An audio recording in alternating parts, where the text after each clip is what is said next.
watch from far away, but you always knew you'd be the one to work while they all play.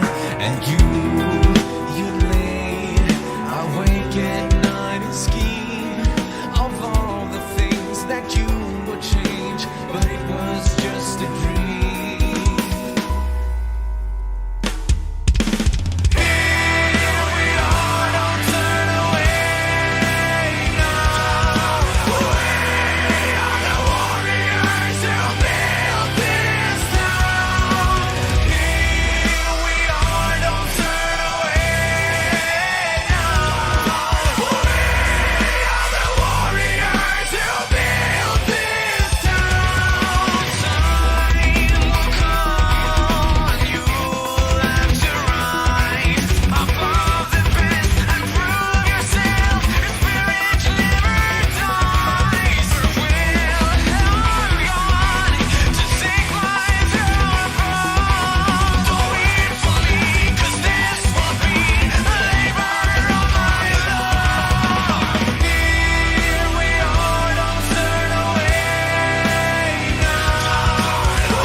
Cut my life into pieces. This is my last resort.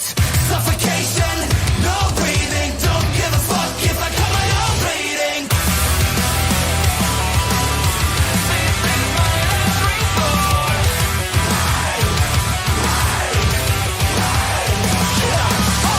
Cut my life into pieces. I've reached my last resort. Suffocation, no breathing. Don't give a fuck if I cut my arm bleeding. Do you even care if I die bleeding? Would it be wrong, would it be right? If I took my life tonight?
You guys are already ahead of me, man. Let me see the ace.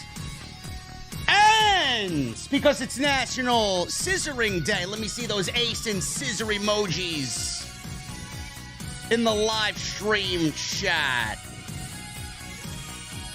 3 years, guys. 3 years. AEW Dynamite has graced our television sets.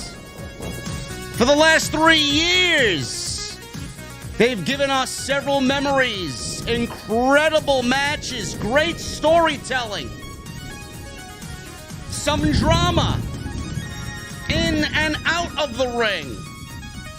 And tonight, Tony Khan and AEW celebrate 3 years with Warner Media. We're going to go over what I thought was a fantastic show tonight. Great in-ring action. Great storytelling going on into Toronto and then the following week in Cincinnati. And we will talk about the mess. Shame on both. And I have a lot to say, and I don't really give a shit who I piss off. I have a lot to say on Andrade and Sammy Guevara.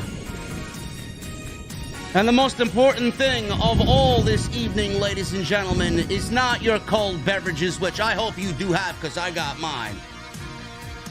The most important thing is that tonight, for the first time ever, he's serving up 5-star tacos. The Chi-Town Smark, Jesse, is back. What the fuck are you guys drinking? I'll see you over there.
Why has Triple H been so successful?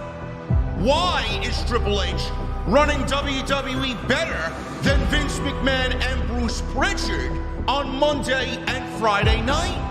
Long-term booking.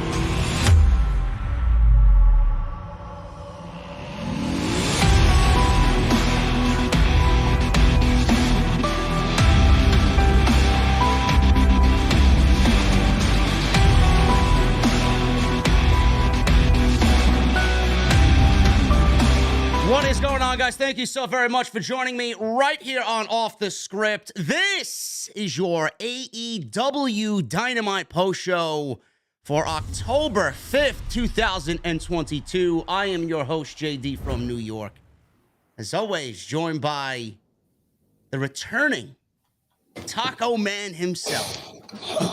Chi-Town Smark is here on Wednesday after 2 weeks of absence. What is going on, my brother? What is going on? It's good to be back, man. Yeah, it is. Yeah, it's good to be back, bro. It's good to be back. Good to be It back. really, really, really is, man. It's good to be back. This guy over here, he was away. He was taking care of himself. He's back. And 5-star tacos are being served this evening in the venue for the first time ever. I feel good. I did a live stream last night where it didn't go very well because I did not feel very good by the end of the stream. It was even a little bit questionable if I was going to make it here tonight, but I feel good, man. There you go. I feel good. It's all that matters, bro. It's all that matters. And we all feel good that you're here, and we all feel good that we got a great AEW Dynamite post show going on. What's going on? Hold on. I need to thank everyone in the OTS community. I mean, legit. I mean, no sarcasm, no bullshit, no shit talking. I sincerely thank everyone because as I'm laid up in the hospital bed and laid up on my couch trying to recover for the last couple of weeks, I had nothing to do but read my Twitter timeline, and the well wishes have been overwhelming. I mean, they've legitimately brought me to a couple of tears at times. So I'm humbled and thank you all. Thank you all. There you go. We love you, bro. We're glad you're back.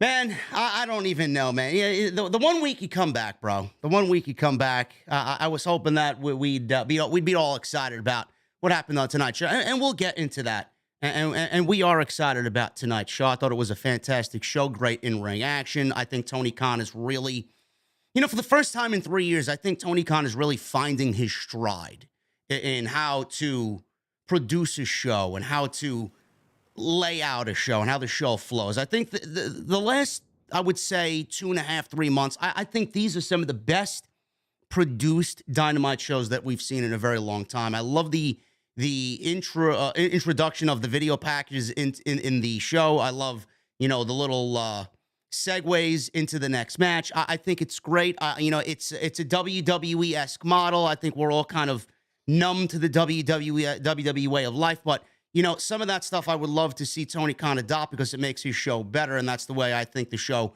is at its best. But when it's not at its best, bro, is when we get All Out and CM Punk blasting the entire locker room, some of which, he may have been right on. He works with fucking children. It doesn't matter.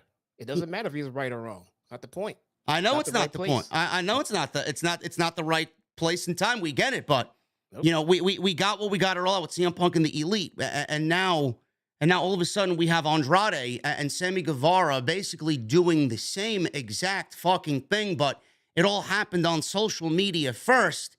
And then Andrade makes threats. I'll see you Wednesday. They didn't have a scheduled match on Wednesday.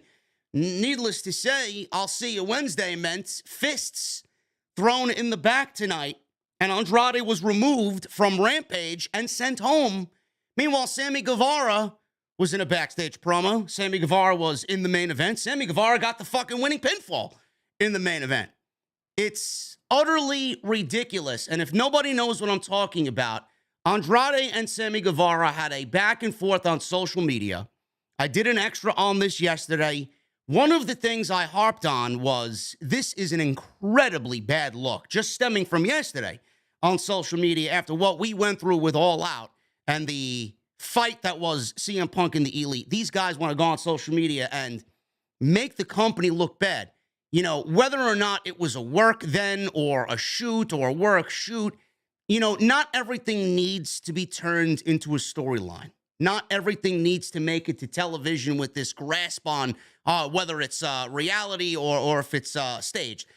I don't think that everything needs to do that, but they got into a fight today, and Fightful had the report coming out of tonight's AEW Dynamite in Washington, D.C. Sammy Guevara and Andrade, backstage drama. They took shots at each other on social media, and Andrade did an interview with Mas Luchas, I think it was. And Fightful spoke with several staff and talent about the situation who claimed that they hadn't heard of it being fabricated or worked, but also couldn't be certain. That's the problem right there. That's one of the problems right there. When you get into mentioning that wrestling isn't real, it defeats the purpose of whatever storyline you could be trying to work up. Another situation, Jesse, I want to stop there. Another situation that Sammy Guevara got into is wrestling real or fake is what he did with Eddie Kingston. And now he's basically doing the same thing here. Whereas with Eddie Kingston, you know, he called Eddie Kingston a fat fuck or something like. I don't remember the terminology that he used, but in this Andrade situation, he was complaining to Andrade that Andrade hits too hard. He hits a little too stiff. Why would somebody, Jesse, go out there and say that if this is their profession of professional wrestling and their job is to hit and be hit? And then Sammy Guevara, I said this yesterday on the Extra, Sammy Guevara is complaining that Andrade hits too hard, but he has absolutely nobody questioning why the fuck he does what he does, nearly killing himself in every fucking match he has. Yeah, the complaint within itself it completely breaks kayfabe, first off, because would you have two UFC fighters out there doing promos saying, one of them saying, well, this guy hits me too hard? No, of course not. I mean, if you have a problem with the production of the show, which is the person you're working in the ring with, which is, you know, how hard you're being hit, that seems like something that needs to be taken up backstage. Yes, between them. And that's a great point. Was this brought to Andrade's attention when Sammy Guevara felt like Andrade was being too stiff in the ring? Did Sammy go to Andrade and say, hey, bro, hey, listen, you can take it easy next time we're in the ring. You know, lessen up on the shots there. It's a little too stiff.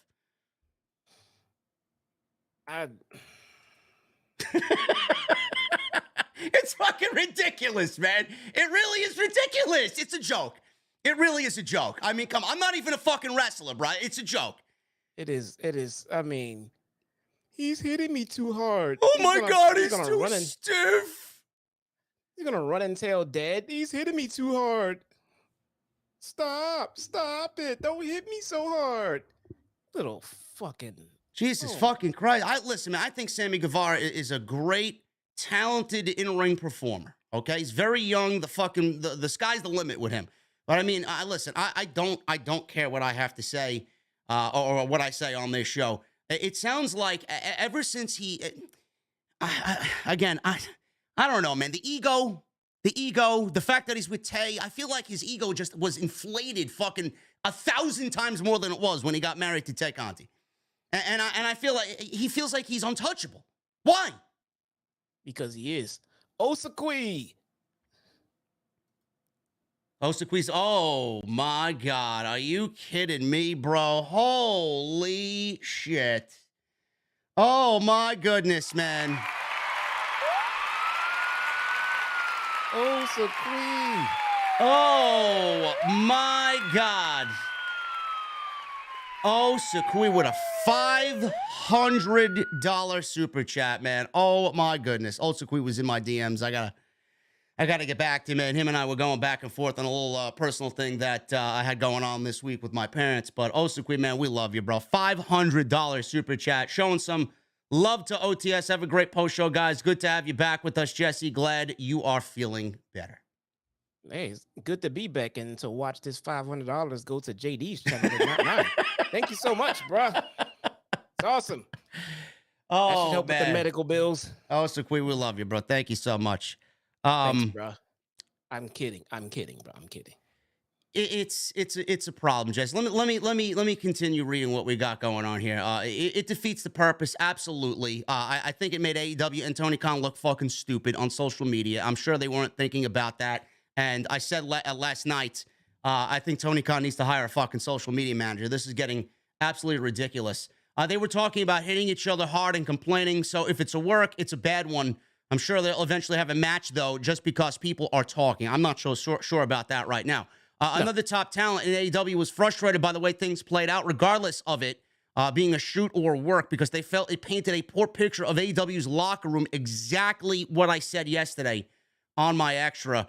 We've heard at Fightful that the locker room has been much more cohesive since the brawl-out situation with CM Punk and the Elite that left numerous top stars suspended.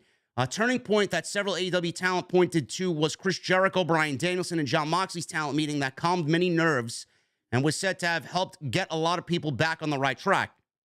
Another AEW original had said that they viewed the Andrade and Sammy Guevara situation as disrespectful to the work those three put in on making that happen, regardless of the context of what follows, specifically whether it was planned or spontaneous or worked. One of the points hammered home in recent weeks has been to keep dirty laundry private in that regard.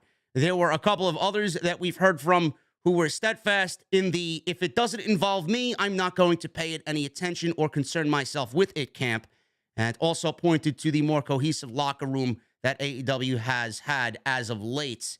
Andrade was sent home. Sammy Guevara was still on the show. The two had taken shots at each other in interviews, which led to a backstage brawl and altercation tonight before the tapings in Washington, D.C. Andrade was removed from Rampage. No longer are we getting a mask versus career match, which didn't make sense to begin with because nothing really led up to that match to even warrant that type of stipulation. They haven't even been in the ring together.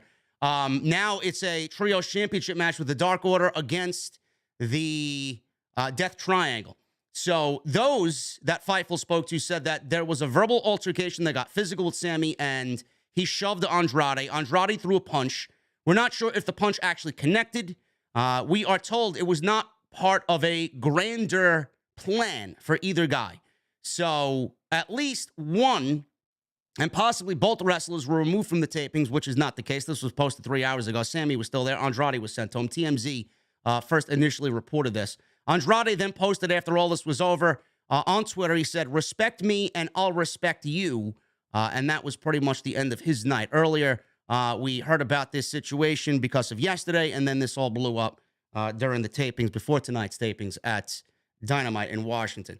I don't even know where to begin with this, Jesse. The first thing I want to get off my chest is, what the report said. Bryan, Moxley, and Jericho, the work that they have done to clean up the locker room and make everything, and you really felt it as a fan. We felt it. We saw it. Things were, very high, and they got the band back together. The rally flags were out. You felt that going into Grand Slam.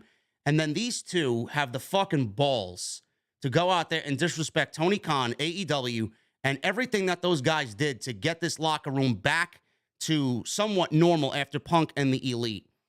I don't know what Tony Khan needs to do, bro. I know Sammy is a favorite of Tony Khan, but the one fact I want to harp on first here is that Andrade was sent home and Sammy Guevara was not. Why is that? You want the biggest fucking problem. You want the fucking core, the root of the problem. That is the problem right there. Andrade was sent home, but Sammy Guevara was not. Sammy Guevara should have absolutely been sent home. I don't give a fuck what the main event was, and if he was in the main event with Chris Jericho. Favoritism should not be shown to any specific talent because you decided to go to their wedding, because you're friends with him outside the fucking company, because you share White Claws with him after hours, because you're buddy-buddy with Chris Jericho, most of the fucking JAS. That is bullshit, bro. Tony Khan does not make himself come off as a boss in the public eye when he does shit like this. Fuck Sammy Guevara, man. And I mean, seriously. And that's coming from a guy who has enjoyed his work. I mean, I have. Everything he's done between the ropes, I've enjoyed since his start in the company. But everything that went down between Pam and Tay Mello, and then Eddie Kingston, and now Andrade, everything has all been catered to get Sammy Guevara what he wants. Yes. And I'm fucking tired of it. He seems like an entitled little bitch, and I don't care about him anymore at all. I mean, he can get off my TV right now for all I give a fuck, dude. Is he a problem to a point where Tony Khan should really, and it's not going to happen because, of what I just previously stated.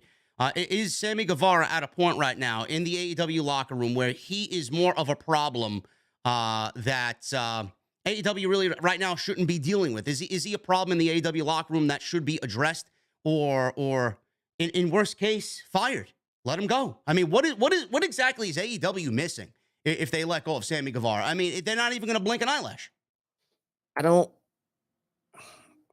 know if the guy deserves to be fired, if that makes any fucking sense, man, to be honest. And that's a call for TK to make. And clearly he's not going to do that. So I don't even know why that's on the table. But at some point you got to start looking at a common denominator with these issues, okay?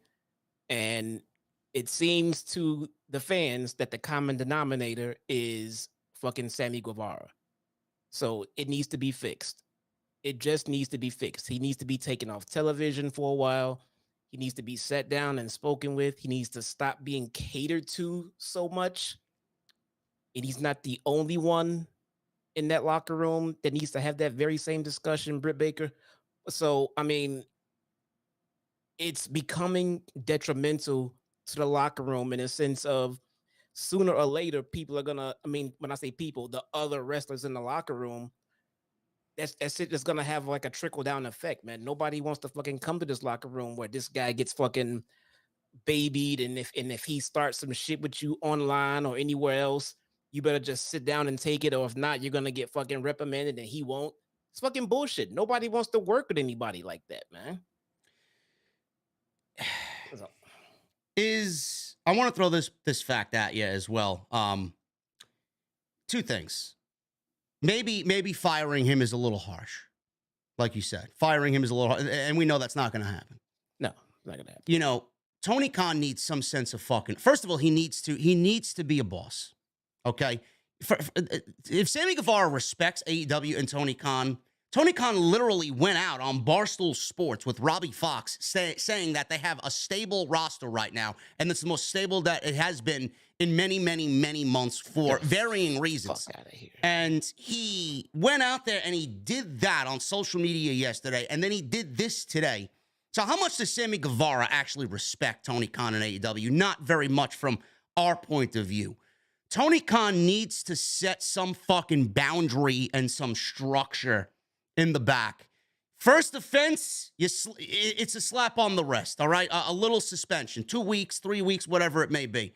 We want to go to a fucking second offense, 60 days. You fuck up for a third time, you're out.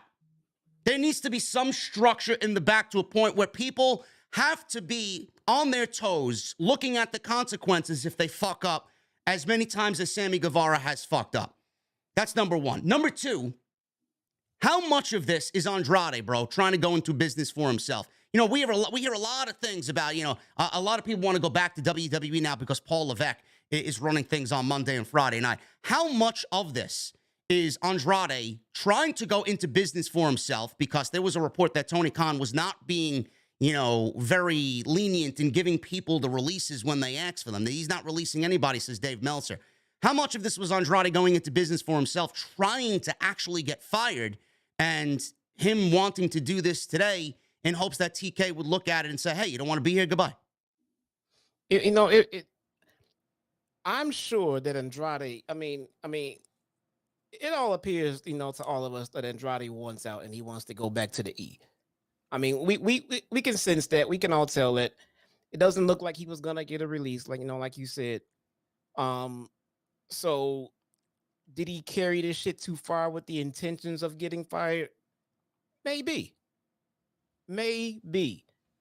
But at the same time, his actions were not, he didn't do this alone. He did not do this alone. And this could have been diffused. I mean, if I know that this guy's just trying to get let go, and everyone in this chat knows that he's trying to get let go, how come Sammy doesn't know that? And how come Sammy doesn't step off and just back off and say, you know what? I'm just going to do my fucking job, bro. I don't want to be in any more fucking drama. He can say what he wants to say. I'm going to do my fucking job. That's it. That's it. You nailed the fucking tango. You nailed it, bro. Why wasn't this diffused before anybody got to the fucking building? Who is watching this shit online? Nobody saw this yesterday. Not one fucking person in a higher up position saw this shit yesterday and was keeping an eye on when Andrade got to the building and when Sammy Guevara got to the building and pulled them both aside and told them to fucking act professional, air out your grievances, do what you got to do. Where was Tony Khan? Tony Khan didn't see this. He's fucking posting about fucking scissoring day.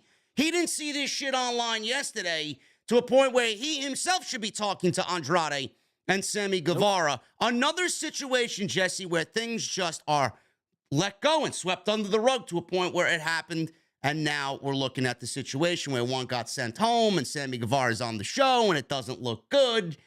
I mean, who is running this fucking place? The guy, this last fucking tweet literally pretty much said, when I get there, Yes. I'm whooping your fucking ass. Yes. So, I mean, right away, he should have been on the fucking phone, TK, like, hey, do not come here and start this shit. As a matter of fact, take some time off and relax, all right? Don't come to the venue. You're taking the fucking day off. I'm going to change the fucking match you got scheduled for fucking Rampage. I don't need any more drama. I'm going to fucking defuse this shit right now. Or on the flip side, go to Sammy. Hey, maybe you also need to fucking chill out because you helped start this shit online. Don't know why you did, but now I got to deal with it. How am I going to deal with it? You go home too. You guys both cool the fuck off. Tony Khan should have been outside that fucking venue waving a fucking or swinging a nightstick like the big boss man. That's what should have been. I don't understand this. And we got another bomb. Another bomb. Angel Alaga with a $200 super chat. Angel, thank you so much, brother. Unbelievable support so far. We are just getting started. Thank you so very much. One last thing I want to mention in this Andrade and Sammy Guevara thing, and this is a statement directly to Tony Khan, because we love what AEW is. We want to see AEW thrive and flourish. We want to maintain that essence of what we all fell in love with when we first watched AEW Dynamite, seeing that it's 3 years. He needs to gather everybody up, and he needs to fucking lay down the fucking law.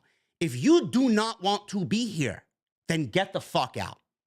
That's exactly what he needs to do. I want to see how many fucking people actually get up and walk out.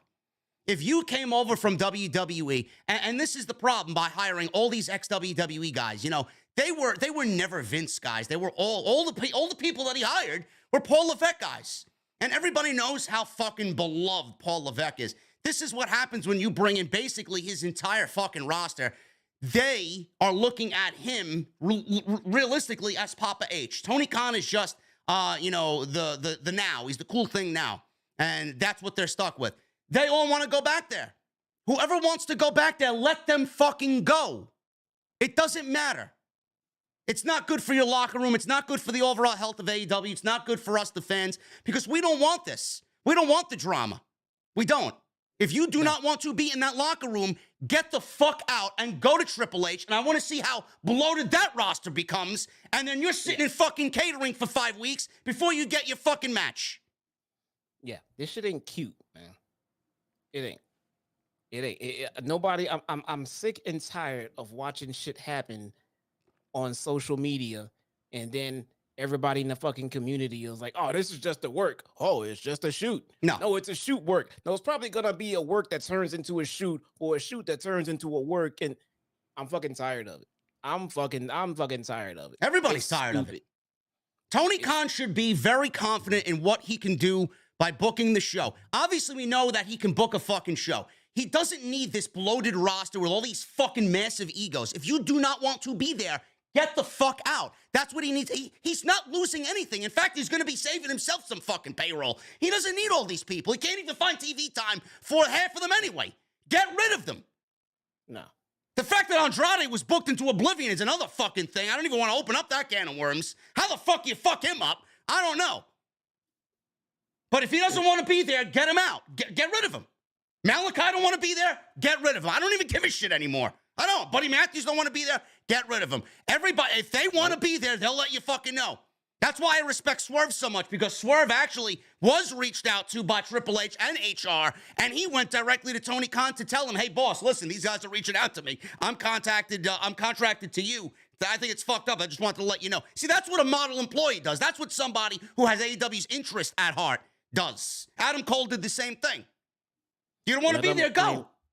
Let them all go. Do exactly what Vince did and said in that fucking conference call. You know, hey, maybe I can give him some more people. And then what did he do? Like, he released like 30 more fucking people like 2 weeks later. Yeah. And maybe I'll give him some more. Bloat WWE's roster, because yours is bloated. It's too fucking bloated. You can put on really good television with half of your current roster right now. Half. You can cut your roster in half and be sitting pretty. So you don't want to be there, let them go. build around who wants to stay. Yep. And be a well-oiled locker room and put on good TV and wrestle and then to entertain the fans. This bullshit is not entertaining on any level whatsoever. No, I can't even tell you. I know you're one of them. I have a couple of people that I talk to wrestling with on a daily basis. They're all sick of this shit too. It's like, Jesus fucking Christ, bro. I mean, AEW used to be so fun and this and that. Now we're hearing all these fucking stories. It's not really, it dumbs down their interest and it leaves a bad taste in the fans' mouth. Not everything needs to be turned into a fucking a work.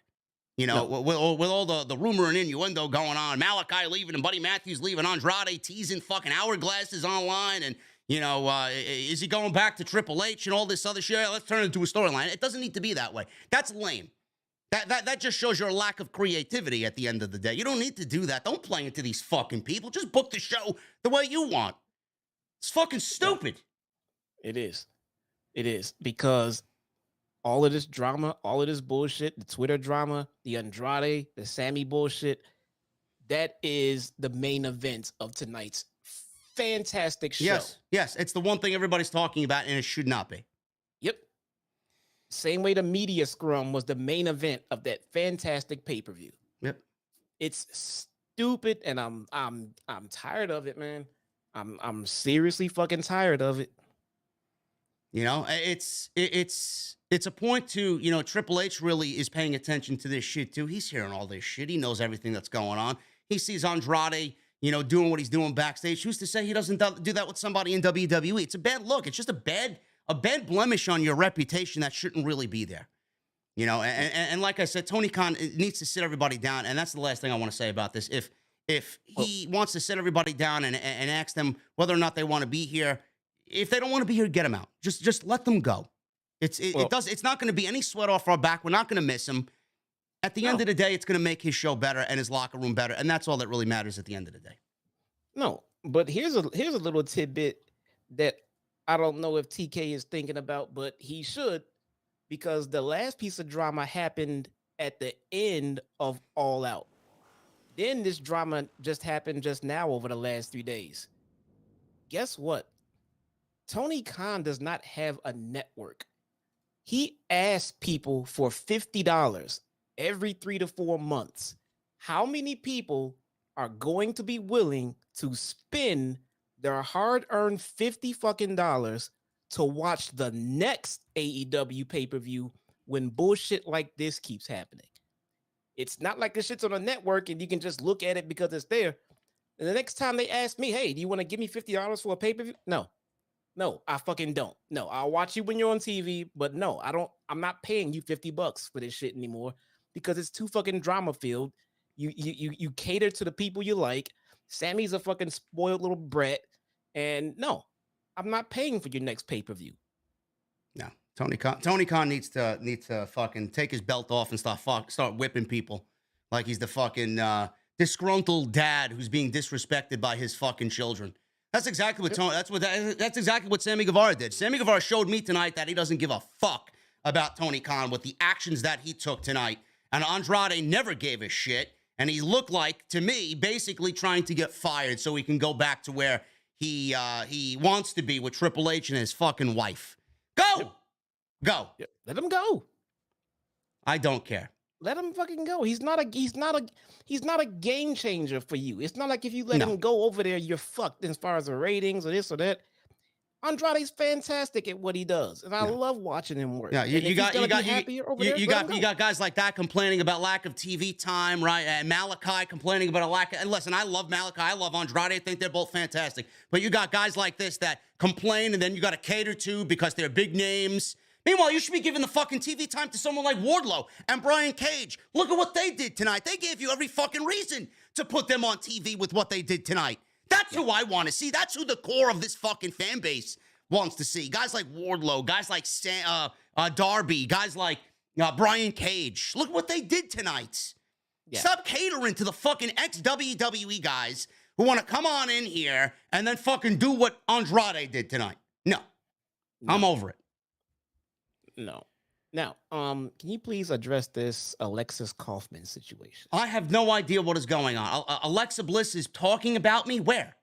So. What did I say?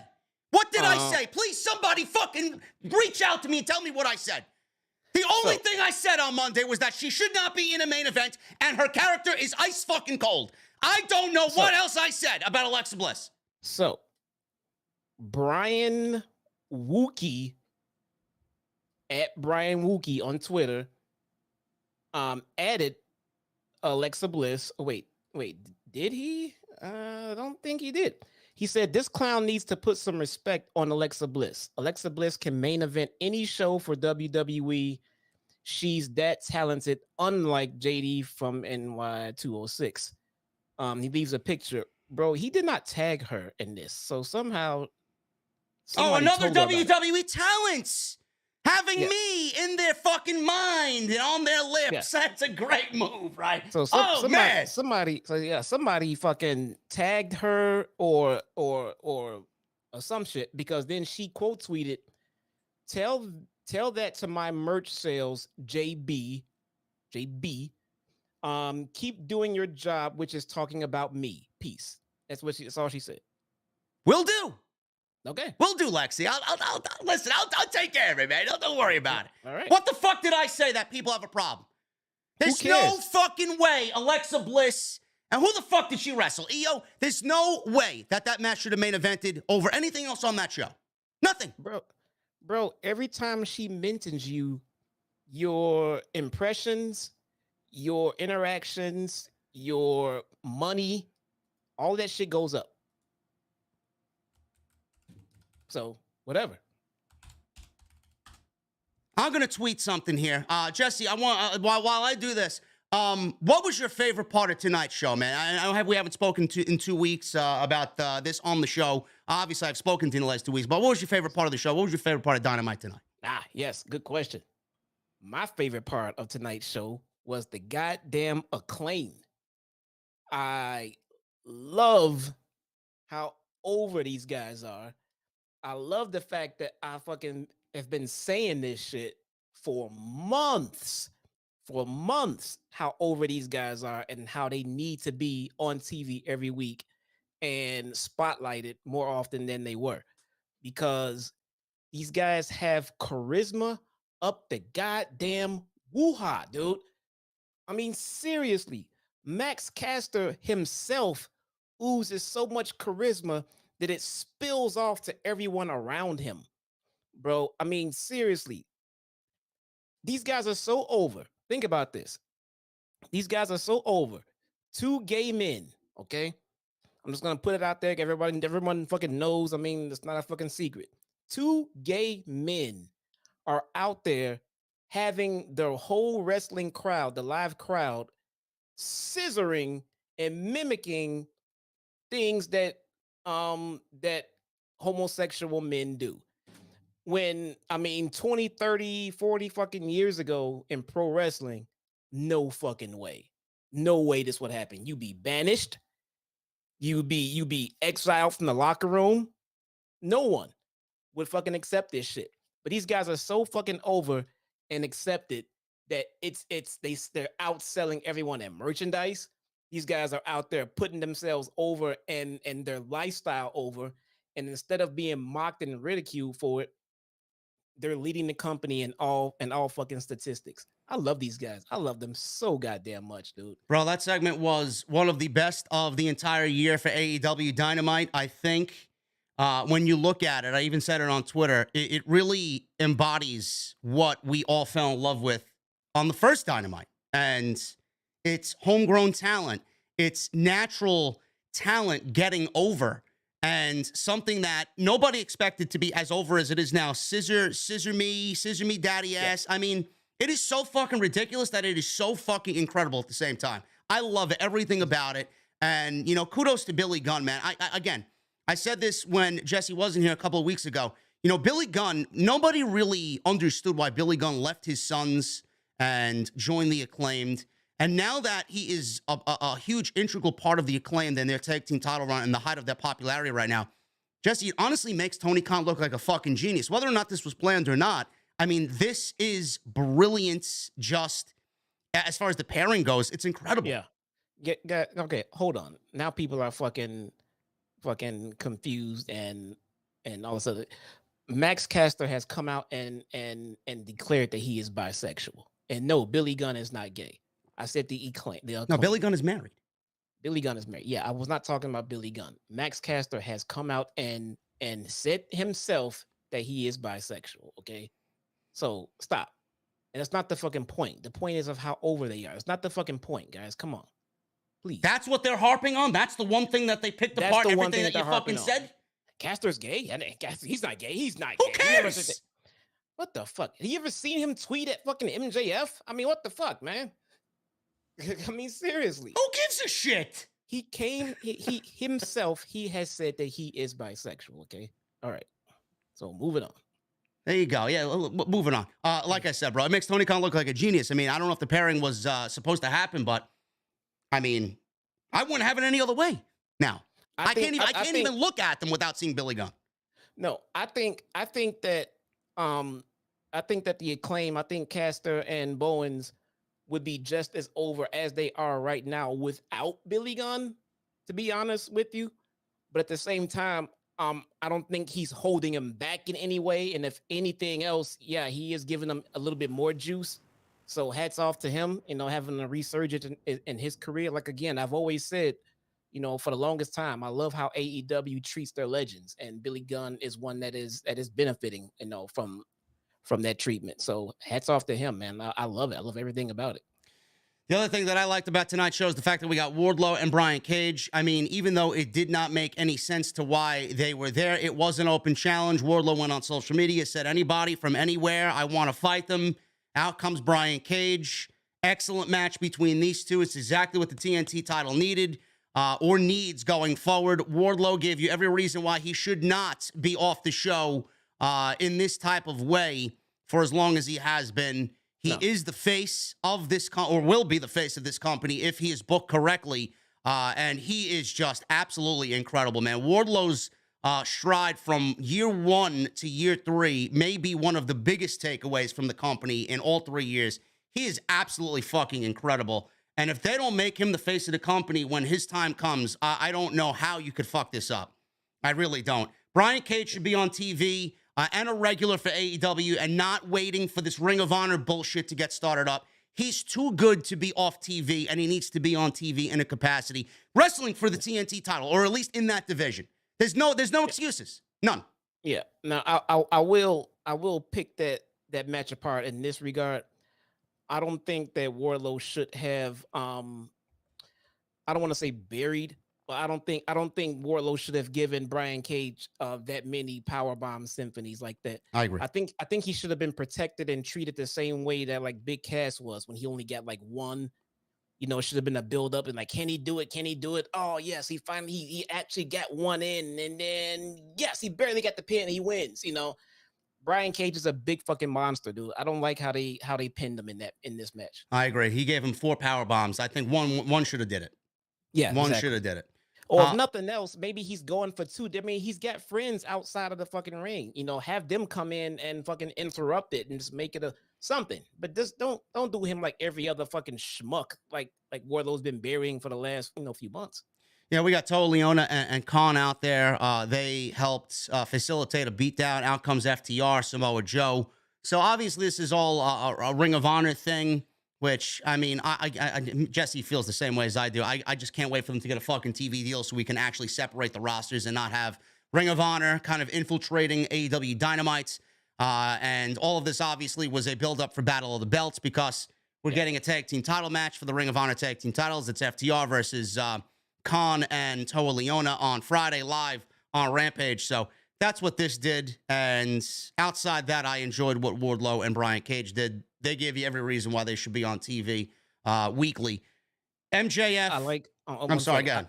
I like how Khan and Toa Leona, 2 guys that have been heavily featured on Dark, and I watch them pretty much every week on my Dark watch-alongs. Khan is very good. He is. Join me on Mondays and Tuesdays. Chi-Town Smart on YouTube for my Dark watch-alongs. I like how they've been heavily featured, week after week after week, got better, and then they were able to be progressed onto TV. and they're not on Dark anymore. That's the kind of progression I want to see. I want to see new guys come up, get called up to TV, and then be put into storylines. That's how Dark should be used. Yes, I absolutely agree, and that's something we've discussed on this show several times. Yes. MJF, he went one-on-one with Wheeler Yuta. We'll talk about that. We have Chris Jericho. I'm loving the Ring of Honor story with Chris Jericho, disrespecting the title and the legacy of the title and winning matches with that title as champion. He's going about it in the most sports entertainment type way. I love it. I think it's fantastic television, and obviously Daniel Garcia is going to be the recipient of that. We're leading to a Chris Jericho and Bryan Danielson match next week in Toronto, which should be fantastic for the title. We'll talk about that, and I thought it was a great show tonight, but you guys are making this a great show right here on OTS, man. We got so many bombs in the chat already. I can't even keep track.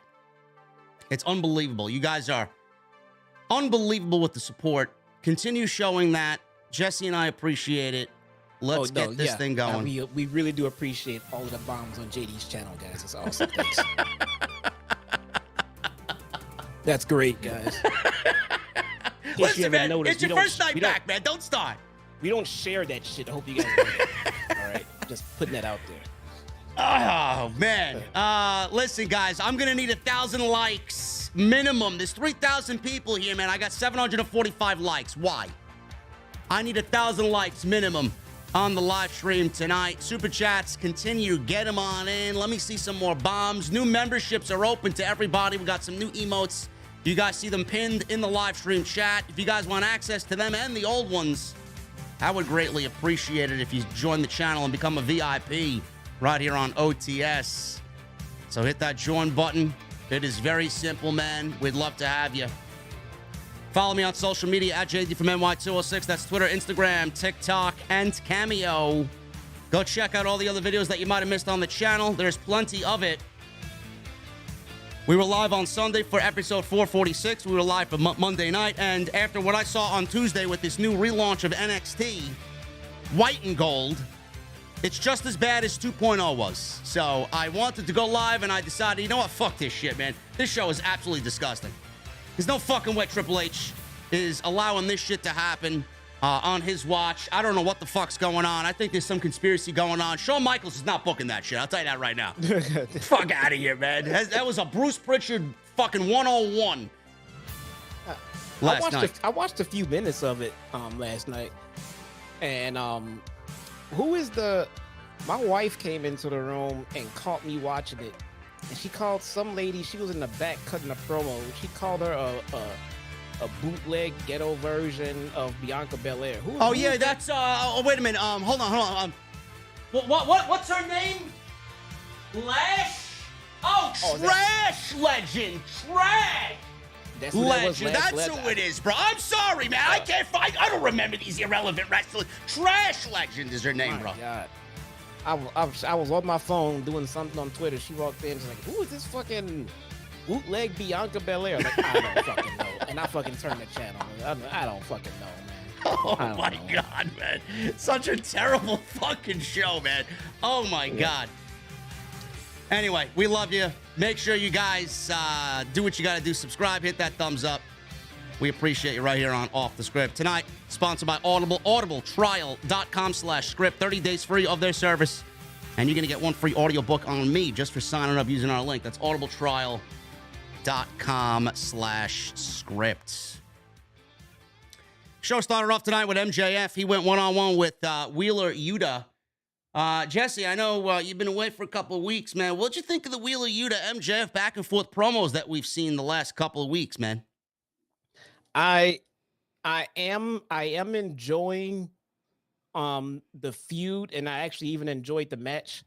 I did not like how they hung Wheeler Yuta out there to dry by putting him in a promo segment with Maxwell Jacob fucking Friedman. No, that's not a good idea. It's not gonna have Yuta look good at all. I mean, I wouldn't even, and MJF can't take it easy on him. I mean, if you go out there on the mic with MJF, his job is to fucking bury you, and that's what he will do. Yes. So, I mean, I like the feud. You got to find another way to get it started without putting them out there mic to mic like that. Very bad idea. Very bad idea. Yeah, not a good look. Wheeler Yuta did not look good at all in any of those segments. Nobody's going to look good against MJF at all, no matter who you are. MJF, this is the first time he's wrestled in 129 days. That is crazy. I know he took most of the summer off, and he came back at All Out and won the poker chip. He's right now holding a title match whenever he wants. But 129 days, bro. Do you like the way... Minus the absence this summer. MJF was really never one of those guys that they regularly featured in a wrestling capacity. He wrestles when it matters. Do you want to see that change with MJF, or do you like the current model with MJF when he wrestles only when he's got something going on and not every week?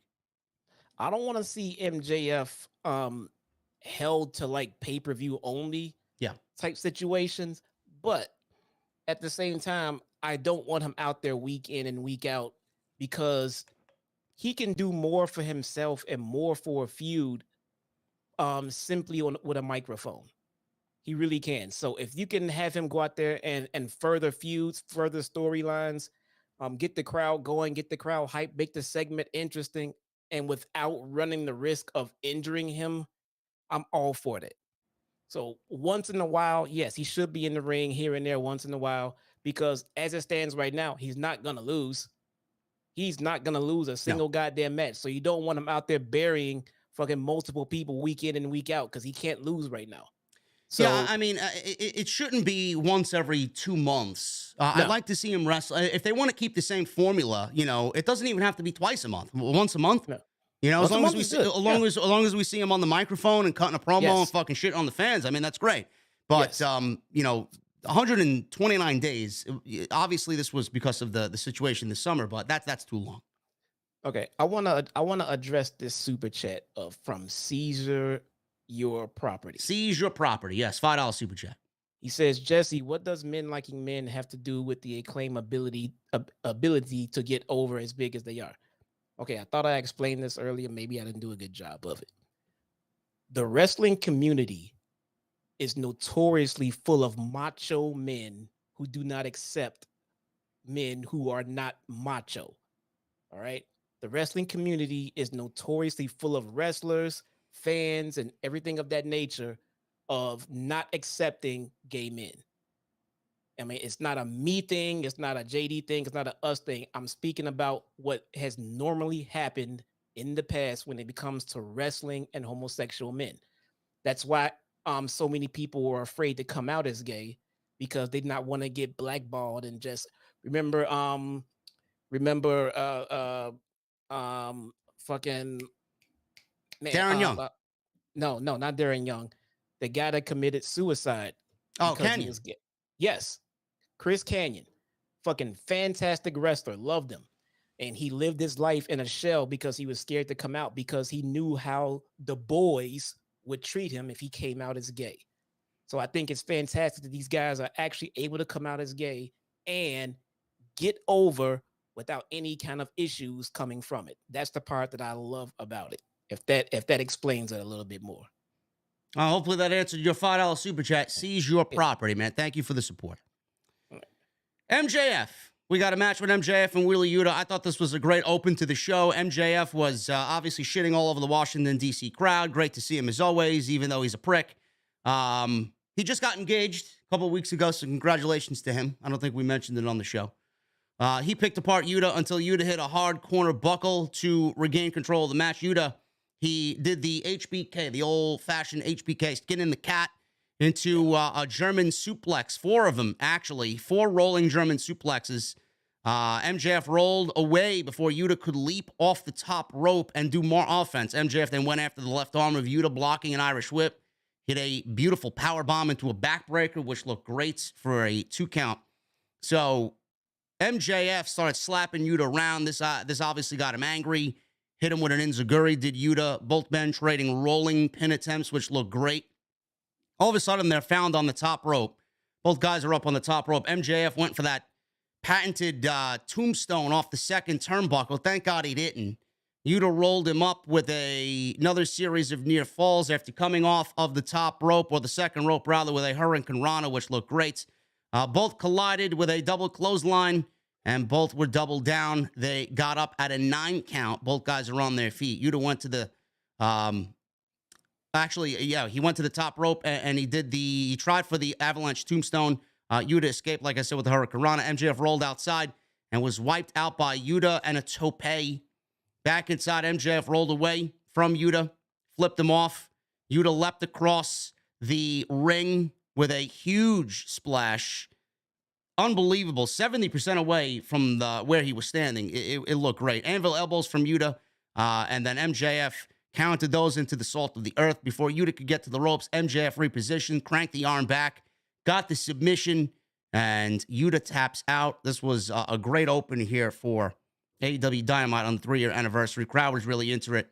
Post-match, Yuta offered a handshake, which was unlike him, and I don't really know why after what was said about him. He offered a handshake, and the only reason that he offered him a handshake is because they have great history. Before they joined AEW, they wrestled up and down the indies together. So there is some respect there from Yuta to MJF and MJF to Yuta, even though you won't see it from MJF. Lee Moriarty came out of nowhere and attacked Yuta from behind. MJF was furious with Moriarty, asking why I didn't tell you to do that. Stokely Hathaway then appeared. He gave MJF the Dynamite Diamond Ring to KO Yuta. He looked very hesitant on this, Jesse. All of a sudden, William Regal gets up from the commentary desk. He was doing commentary during this match. He puts on the very familiar brass knuckles, and he stands up on the top of the ramp, showing the pair of brass knucks to MJF, and MJF is very taken aback by what's going on here. He retreated, and William Regal was pretty much giving him a death stare, and that's the way all of this came to a close. So what I said a couple weeks ago, looks like MJF is going to at least get involved with the Blackpool Combat Club, starting with Wheeler Yuta, and he took him out tonight. But, bro, if this leads to a William Regal and MJF verbal back and forth, man, sign me the fuck up. You know what I didn't like about this? If the gist of it kind of felt like they were trying to start to tease an MJF babyface turn. It did seem that way. I don't know why they did that. Oh, no, thank you. I was hoping, I thought MJF was going to kick Yuta in the fucking balls when he reached his hand out. That's what I wanted. I mean, I don't like this. I mean, don't tell me you're trying to turn this guy babyface, man. I mean, he would be a tweener at best, regardless, but still, man.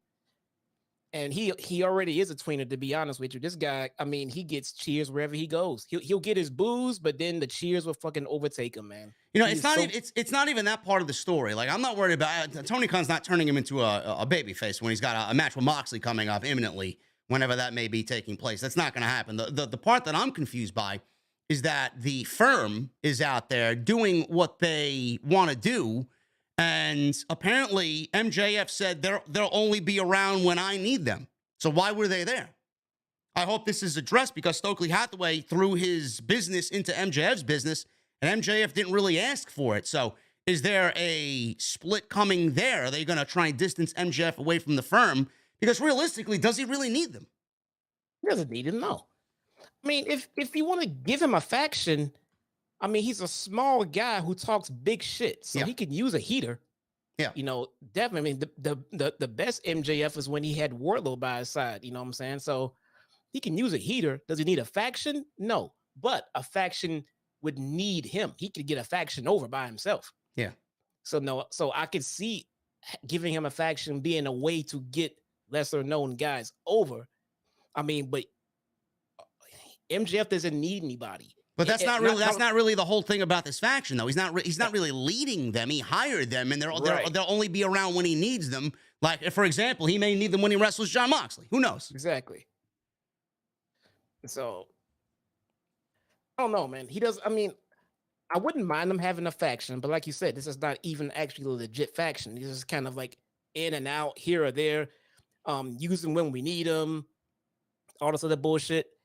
I liked it better when he was, in or out as far as the faction goes. I mean, and when he's in a faction, he has to be the leader of it, because nobody really fucking trusts this guy, dude. Yeah. You know what I mean? So I don't know, but like you said, I mean, at the end of it, when they had MJF looking around and seeing if the crowd wanted him to shake the hand, and then when when Stokely was like, do this, and MJF had these morals all of a sudden, like, no, why would I do this? And like, that's not MJF. That's not the normal dick like MJF.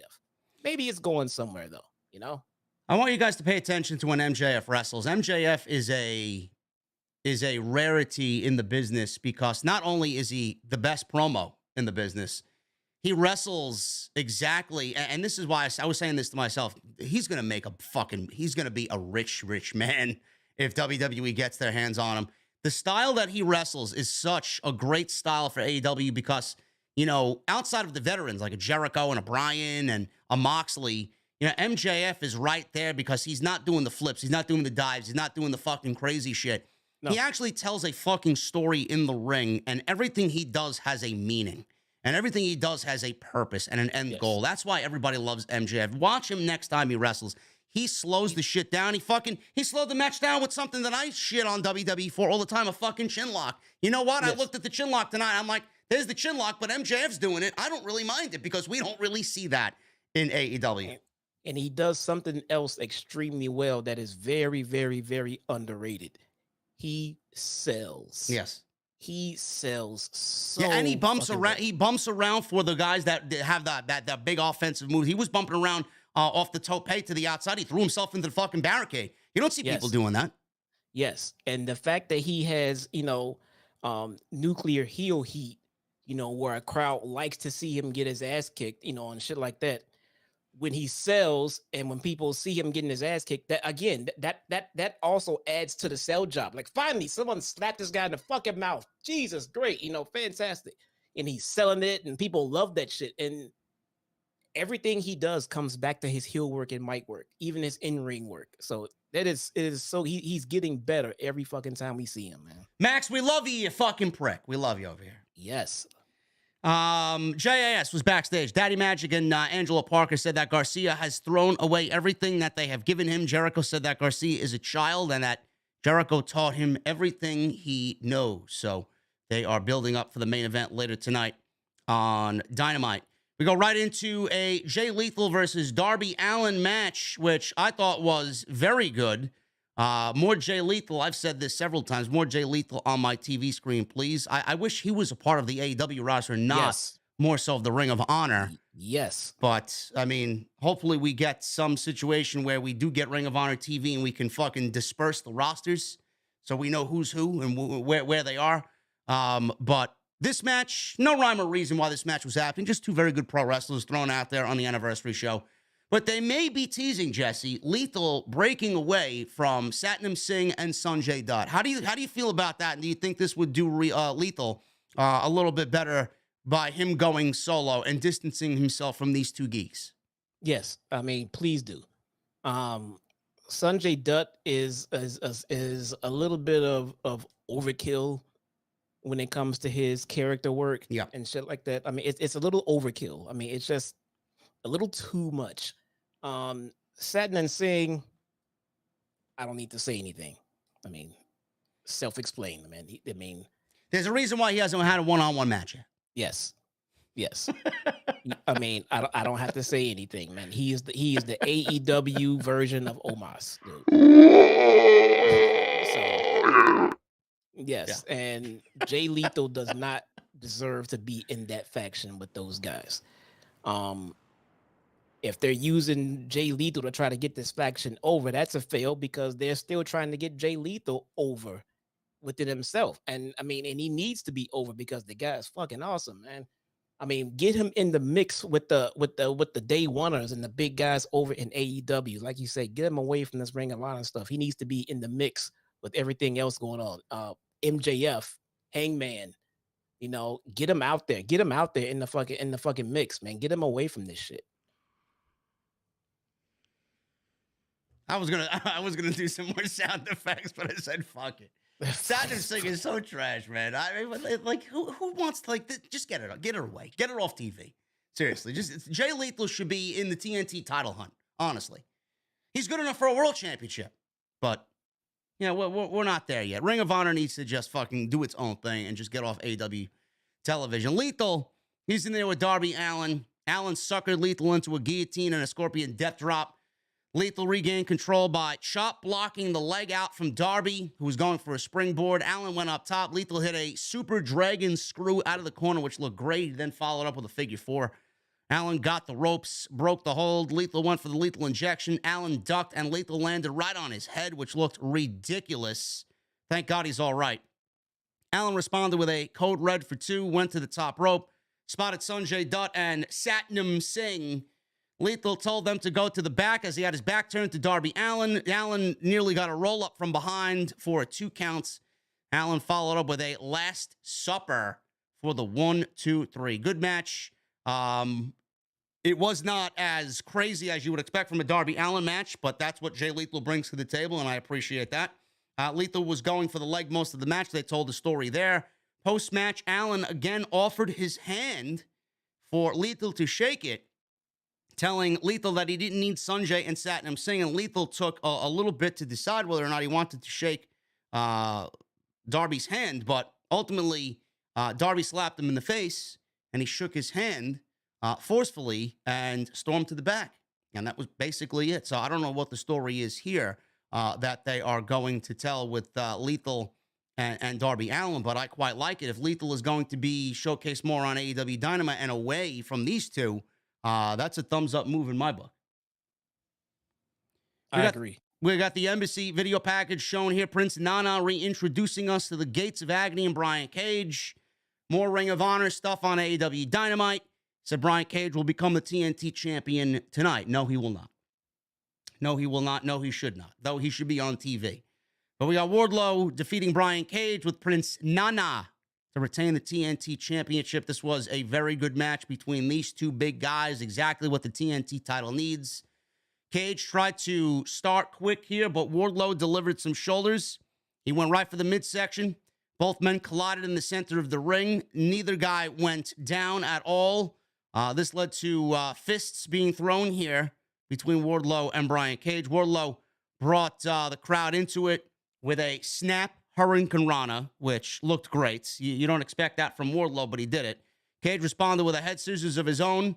Not as pretty as Wardlow, but it was very well executed. Wardlow blocked the 619 that Brian Cage was trying to do into a world's strongest slam. Wardlow went for the powerbomb, but Nana briefly distracted him, which allowed Cage to hit a sit-out Alabama slam, which looked great. Cage, he was pretty much handling Wardlow decently here before tossing him over his head with a fall-away slam. Wardlow tried to get going here with some offense, but Cage would continue to stop him every chance he got. Wardlow scaled the ropes for a little bit. He hit a twisting senton, which looks beautiful. Multiple release German suplexes. Cage cut off Wardlow in the ropes, hit a big suplex from the apron into the ring. Cage then signaled for his drill claw, which is his finish. And then Wardlow floated over and spiked Cage for a move of his own, only got it 2.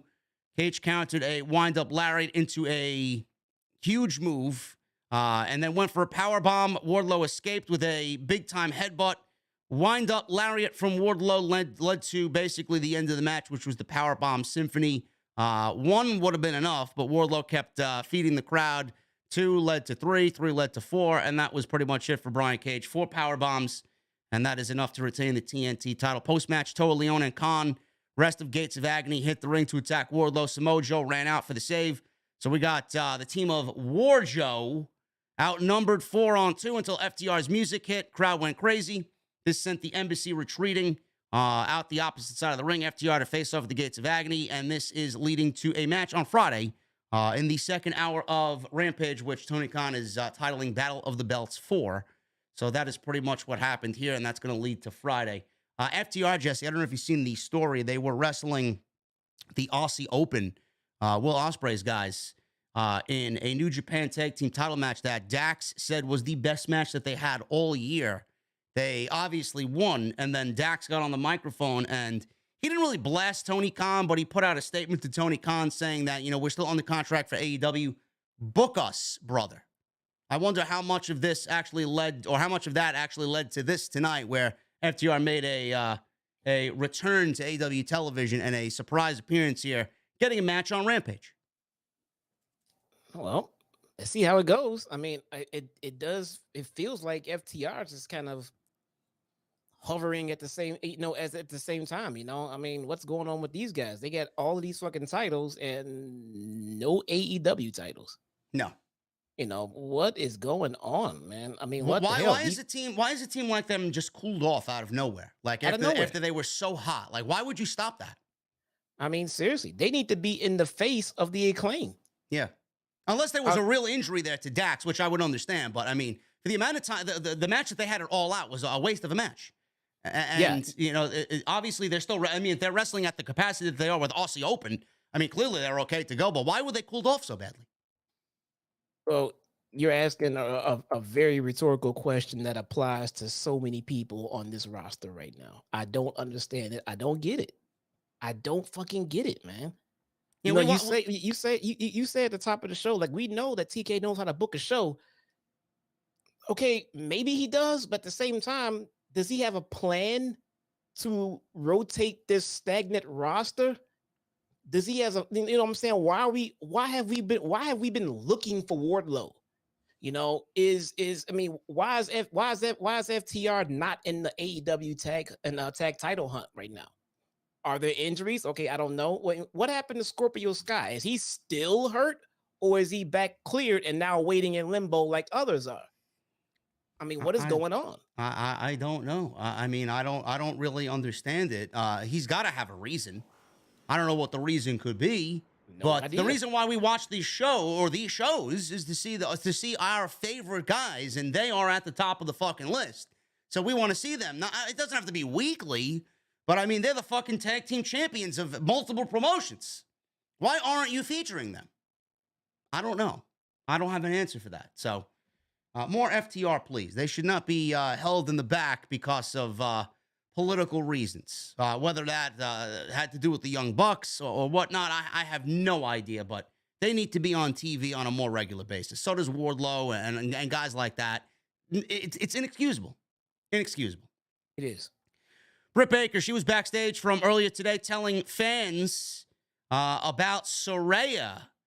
So she goes off on Saraya and says that Saraya has not been cleared to wrestle in AEW. The doctors won't clear her to compete. She said they need to ship Saraya off, and this is her house now, Britt Baker's house, because of whatever reason she wants to go out there and mention, signed sincerely, Dr. Britt Baker, DMD. So they're really playing into the rumor, or Britt Baker is, that Saraya can't fucking go, bro. They're really playing up that fact as well. Yeah, they're making it a part of the storyline. Mm-hmm. Which is fine, I guess. That's something that I would let slide. Take that what people think is a work or shoot rather, and turn it into a work. Like, and everybody knows that she's been injured, so play it up, and then when she comes back, it's look at that, it's great. Yeah, that's cool. I mean, she got physical tonight. If that's our answer, that she is cleared, I think this payoff was a little, I mean, I don't want to say lame, but I would have done it much bigger. We know she can't go. We know she can't go. And then, like, boom, she beats the shot of somebody and everything else. But from the action that she did give, I mean, I didn't see anything that tells me that she's actually cleared either.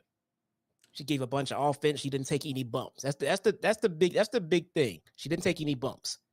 No, she tried to get physical. She threw some punches tonight. She grabbed a what was it, a chair or a kendo stick or some foreign object, and she threw it down. And she was moving around in there at a quicker pace than she was last week or the week before that. But it's a start. We don't want to rush her back. She may be still looking for that clearance completely. They may have given her clearance to say, you know what, you can go out there and throw a couple punches, and we'll continue to monitor you. Yeah. No, I agree, and maybe they're working towards it. I got to be honest here. I don't understand why. I mean, other than the reason that you gave over the last few weeks about TK's signing Saraya, I don't understand why he would sign somebody who can't go in the ring at all. Bro, it's Saraya. So whatever, man. We don't. Yeah, she's already blocked. She has already blocked me because of the Alexa Bliss thing 4 years ago. But it's Saraya, bro.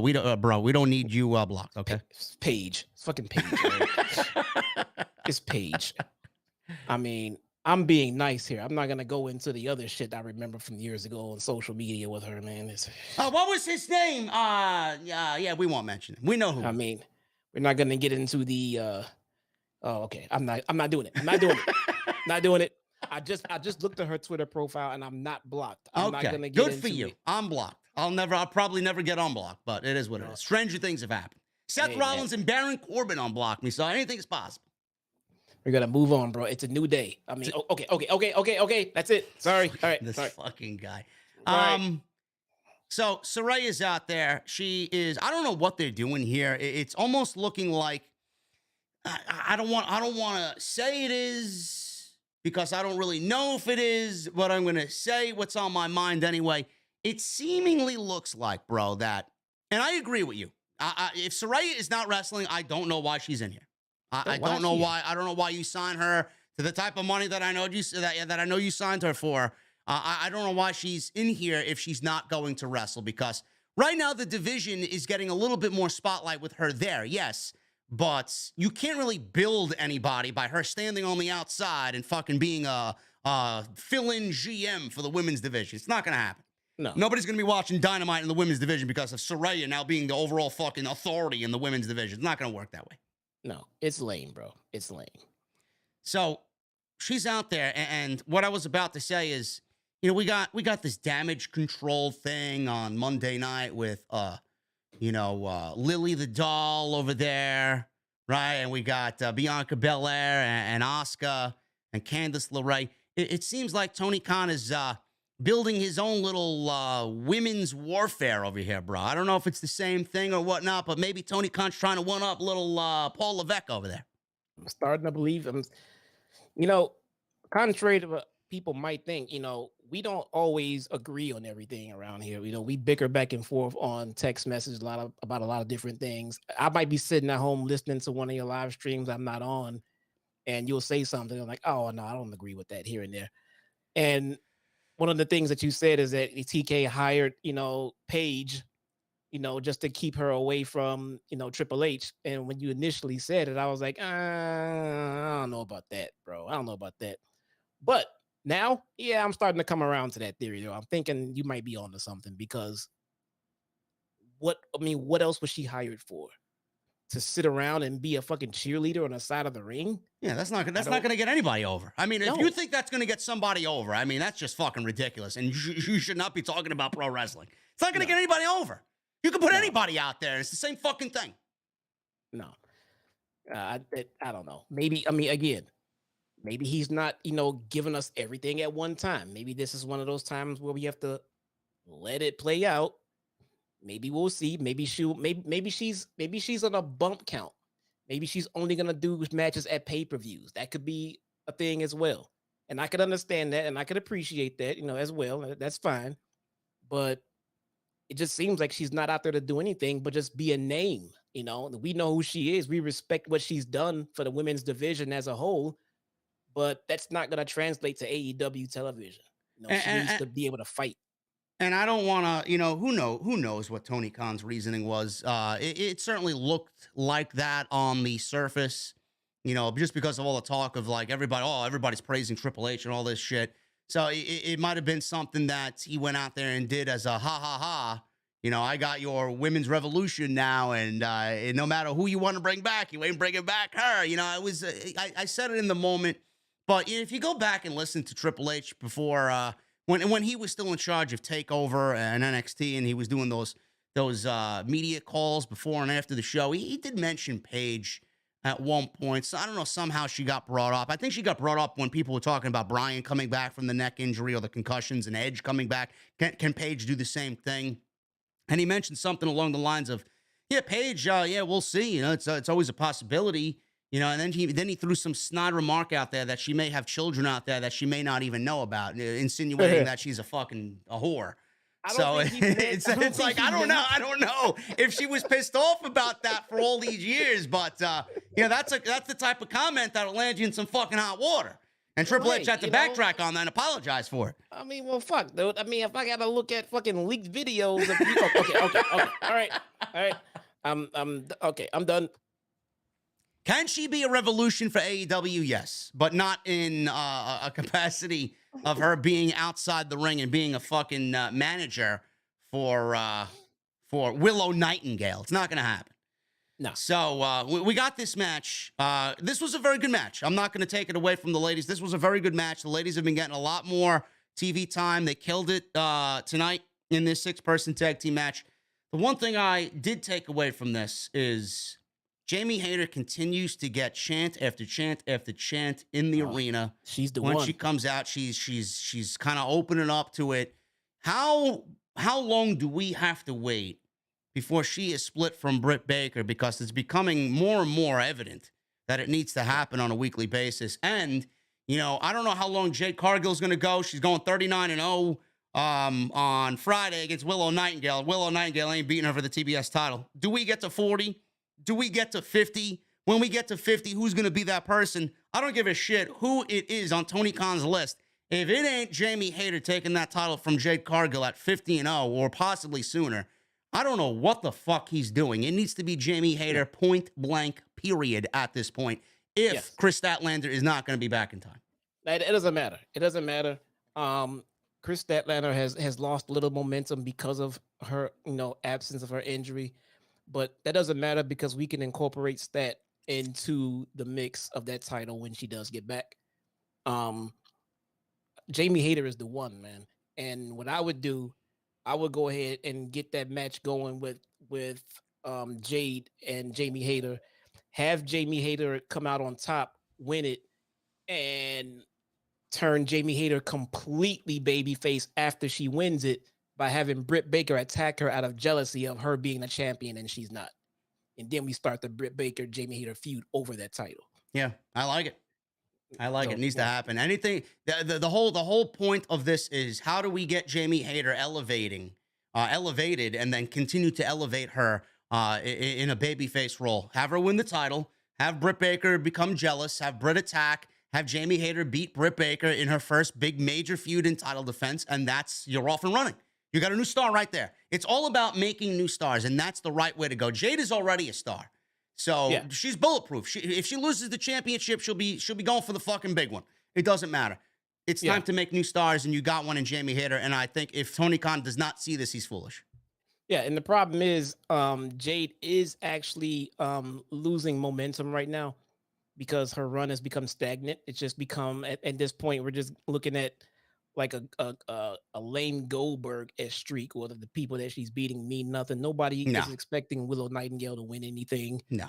So I mean, it's fine. I mean, I think she made the title worth something. I don't think she has been a failure. She's been fantastic, man. She's out there fucking doing UFC entrances and shit, and Jade is a star, and she looks like a star, and she will be a star.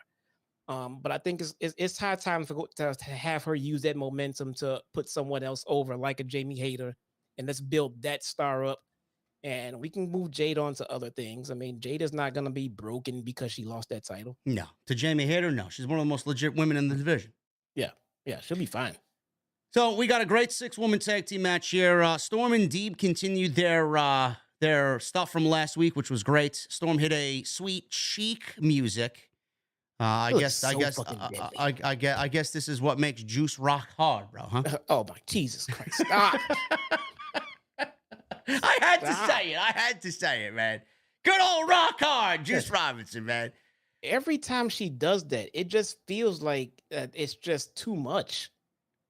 Bro, I don't know why anybody doesn't put their fucking hands up in front of their face knowing that it's coming. I mean, Jesus Christ. The momentum of that person's head being rocked back onto that turnbuckle and back, dude, that's neck, that's whiplash. Yep. That's why they have fucking headrests behind every fucking car in the world, because impact like that causes fucking whiplash, man. Yeah. It just seems so fucking dangerous. I mean, but no one has complained about it. No one has gone to Twitter and said that Jamie Hayter's ass is too rough on me. Please stop hitting me with your ass, Jamie Hayter. Oh my God, Tony Storm hits me too hard. It's Tony Storm. Yeah, no one's complained about that. I mean, cried about it on social media like another little bitch that we know. What was that, bro? You want to speak a little louder? No, man. I said nothing. So we got Sweet Chic music here. She hit it. She was distracted by whoever was going on the apron. I don't know who it was. She was distracted here, which took Toni out of the, I guess, the whole mentality of the match. This was Deeb now chop blocking Toni's leg, taking control. Storm was trapped in a leg lock. Hayter and Deeb were able to hit double suplexes on Athena and Willow, who were trying to make the save, while Serwna Deeb had Storm's leg locked in a little leg tie, and she looked great here. So Enziguri finally allowed Storm to make the hot tag to Willow. She ran wild.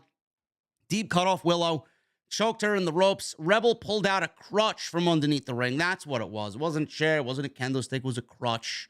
Tried to hit Willow, but Saraya stopped it from happening. Saraya, I'm sorry. I'm sorry. Page. Saraya. Saraya stopped it from happening. A pounce launched Deeb across the ring. Ford jumped in. Penelope looked pretty decent tonight. I'll give her that. Right. She looked good. Did. Yeah. You know what I like about Penelope Ford, bro? She takes fucking bumps, man. She's not afraid to take a bump. Yes. How many fucking women we see in this thing?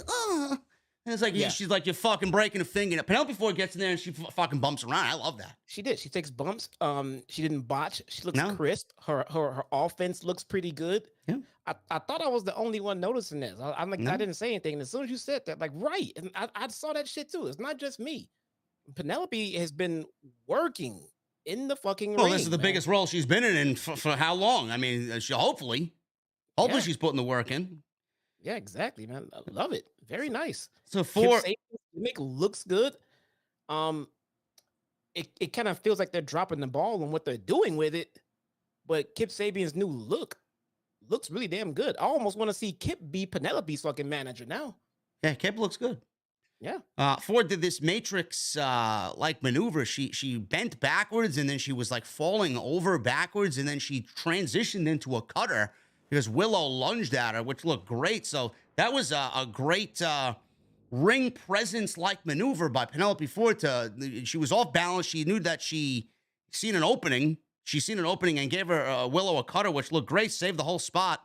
So we got that, and then Willow drop kicked her because she was going for a handstand or a handspring of something, and then she gave Ford a big power bomb, sit up power bomb, and that was it for the 1, 2, 3. Fold her over for the pin. Baker post match had a square off with Saraya, and they had a slugfest in the middle of the ring. Baker retreated. She got dumped to the outside by Saraya. This left Rebel in the ring. Saraya took her out with a super kick, and all of the baby faces stood tall in this match. So decent little match for the ladies. They got a nice little spotlight to shine here. We got Saraya mixing it up, kind of breaking that rumor about, she's not getting physical and this and that. So people still going to be talking about it. Like we mentioned, like Jesse mentioned, she didn't take a bump. She didn't take any slams or get beat up in any intense way. So we'll just keep an open mind. So Tony Khan's got a plan. We'll see it play out, but she definitely needs to wrestle. She's not going to make anything better in the division. She's not going to get anybody over by standing on the outside being a fucking cheerleader. No. Tony Schiavone, he was backstage with Rosh and Jose, the assistant with Private Party. They may be without Andrade. Who the fuck knows what happens to Andrade? Now, Jose had video evidence of Private Party not being there for them. Jose and Rosh said that they will either be there tonight or they will take them to court, as they know Matt Hardy has been contract tampering. I don't believe we're still going over this. I don't believe they are meddling now in Rosh's business with this fucking Hardy family bullshit. Stop. Rosh is so good that he does not need to be meddling with Private Party. They have nothing to do with each other. Nothing. It's so stupid. I don't even think Matt Hardy, I said this, Jess, I don't know what you think about this. Matt Hardy now doing a redo with the Private Party. Does it even matter? No. They self-admit, is the part I don't get. They are self-aware that the run that Hardy and Private Party did was a failure. They admit it. I mean, it's all throughout the BTE skits and everything else. But now they're going back into it again. I mean, did you not learn from the first fucking time? Clearly not. I don't know. I don't care. They're trying to find something to do with Matt Hardy since his brother fucking is on a hiatus. Supposedly he's supposed to be back soon. I don't know think that when, guy- but soon. I don't know, man. I don't think that guy is gonna be accepted back very well. I mean, we'll see. But people are starting to get kind of frustrated. I mean, once is a mistake. Twice is maybe we'll see. Third time, this, that. I mean, how long before he's gonna be put in the same fucking bucket as fucking Sonny? I don't know. mean, Another guy who just got a new lease on life. Tony Khan gave him a fucking great platform. He goes out literally a month into his run. Yeah, let me go drive under the influence of some fucking fireball shots. And how many fucking beers did he have? Where you going, sir? Oh, I'm going to wherever fucking Dynamite was last night. No, you're not. 100 miles an hour, middle of the day. Call a fucking Uber. Even if you're too fucking drunk to realize you need to call an Uber, at some point you were sober. When you picked up that fucking glass with that first fucking drink, right then and there, you should have picked up your phone and started arranging your fucking transportation for the rest of the fucking evening. Right there. Because you know where this shit's going. You know where it's going. So before you get too drunk to have the ability to say, I better call an Uber. No, maybe he's too drunk now and now he's not going to do it. At one point you were sober. When you were sober and you knew you didn't want to fuck up your career and your new lease on life, you should have set up your fucking transportation before you started drinking. He can afford this shit. I don't understand it. Listen, if they want to do Matt Hardy and Private Party again, I don't know what it's going to take to get Private Party to the next level, but I mentioned this. Isaiah Cassidy and Mark Quinn, I love both of those guys. I've worked with House of Glory. They are from House of Glory. They're homegrown from HOG, trained by Red, the amazing Red. If they want to get to the next level, AEW started 3 years ago. This is their 3-year anniversary. You look at Private Party now, nothing has changed from when we first saw Private Party beat the Young Bucks in the inaugural AEW Tag Team Title Tournament. We were like, oh shit, we got an up-and-coming new tag team in Private Party. They look great. They need to grow up. They need to take what they're doing now and mold it into something a little bit more. I made the reference, Jesse. I'm like, they're all the fucking vodka cranberry. They're all like oh my God, we just turned 21. Let me go to the fucking nightclub and then try and bag a woman tonight and take her home. No, that's not what we need. We need Private Party to be the party guys, but we need them to be classy, bro. I want to see Private Party now as not the vodka cranberry, but I want to see them as let's walk into the cocktail bar and order myself a fucking Manhattan or a gin and tonic with a slice of lime. Something like that, man. A little bit more refined. They haven't done anything. They haven't grown. No. Nothing. So why would we be interested? There is nothing different from Private Party when they started and to where they are right now. There's nothing different. And Matt Hardy's not going to change that. No. And maybe having the brother of an alcoholic, deal with a group that's all about drinking in the bar, maybe it's not such a great idea. Yeah. So we got the Acclaimed here. Speaking of tag teams, we got the Acclaimed. National Scissoring Day. The national holiday, bro. Every October 6th is now going to be known as National Scissoring Day. Who comes up with this shit? Like, who makes these official weird-ass fucking holiday? National Cheeseburger Day. Who makes this shit official? Where does this shit come from? It's National Ice Cream Day, bro. I don't know. National Pizza Day, National Coffee Day. National Donut Day. Who? So go out and have a fucking donut. What's the problem? Who's in charge of making this shit up? You don't like a good old-fashioned Krispy Kreme donut? Not the point. I want to know who's making these days up. I don't know. Who gives a shit? I don't pay attention to them. It's so fucking weird. I'm like, I don't know. It's National Dog Day. Right. Like, so what does that mean? I'm supposed to appreciate my dog today? It's National Neighbor Day. Go appreciate your neighbor. I appreciate my dog and my pet every fucking day. I don't need an official day to do it. I don't understand these days, man. It's all right, bro. You're too old for social media, man. You're too old for these trendy topics. Might be it. That might be it. The Acclaimed. Anthony Bowens. He was standing middle of the ring with Max Caster. Caster rapped. I mean, I should be writing down his raps, but I'd rather listen to his raps than write them down. I would enjoy them a lot more if I did not, You don't have a transcript in front of you for it? No, I don't have anything. It was pretty decent, man. It was pretty good. I don't have anything. So he did a Washington-inspired rap. Basically mentioned Biden. he's taken a lot of his heel sting out of his rap now. It's more geared towards a babyface style rap. Yeah. So instead of rapping about someone here, he's rapping about things, if that makes any sense. So he's in the middle of the ring with Anthony Bowens and Daddy Ass.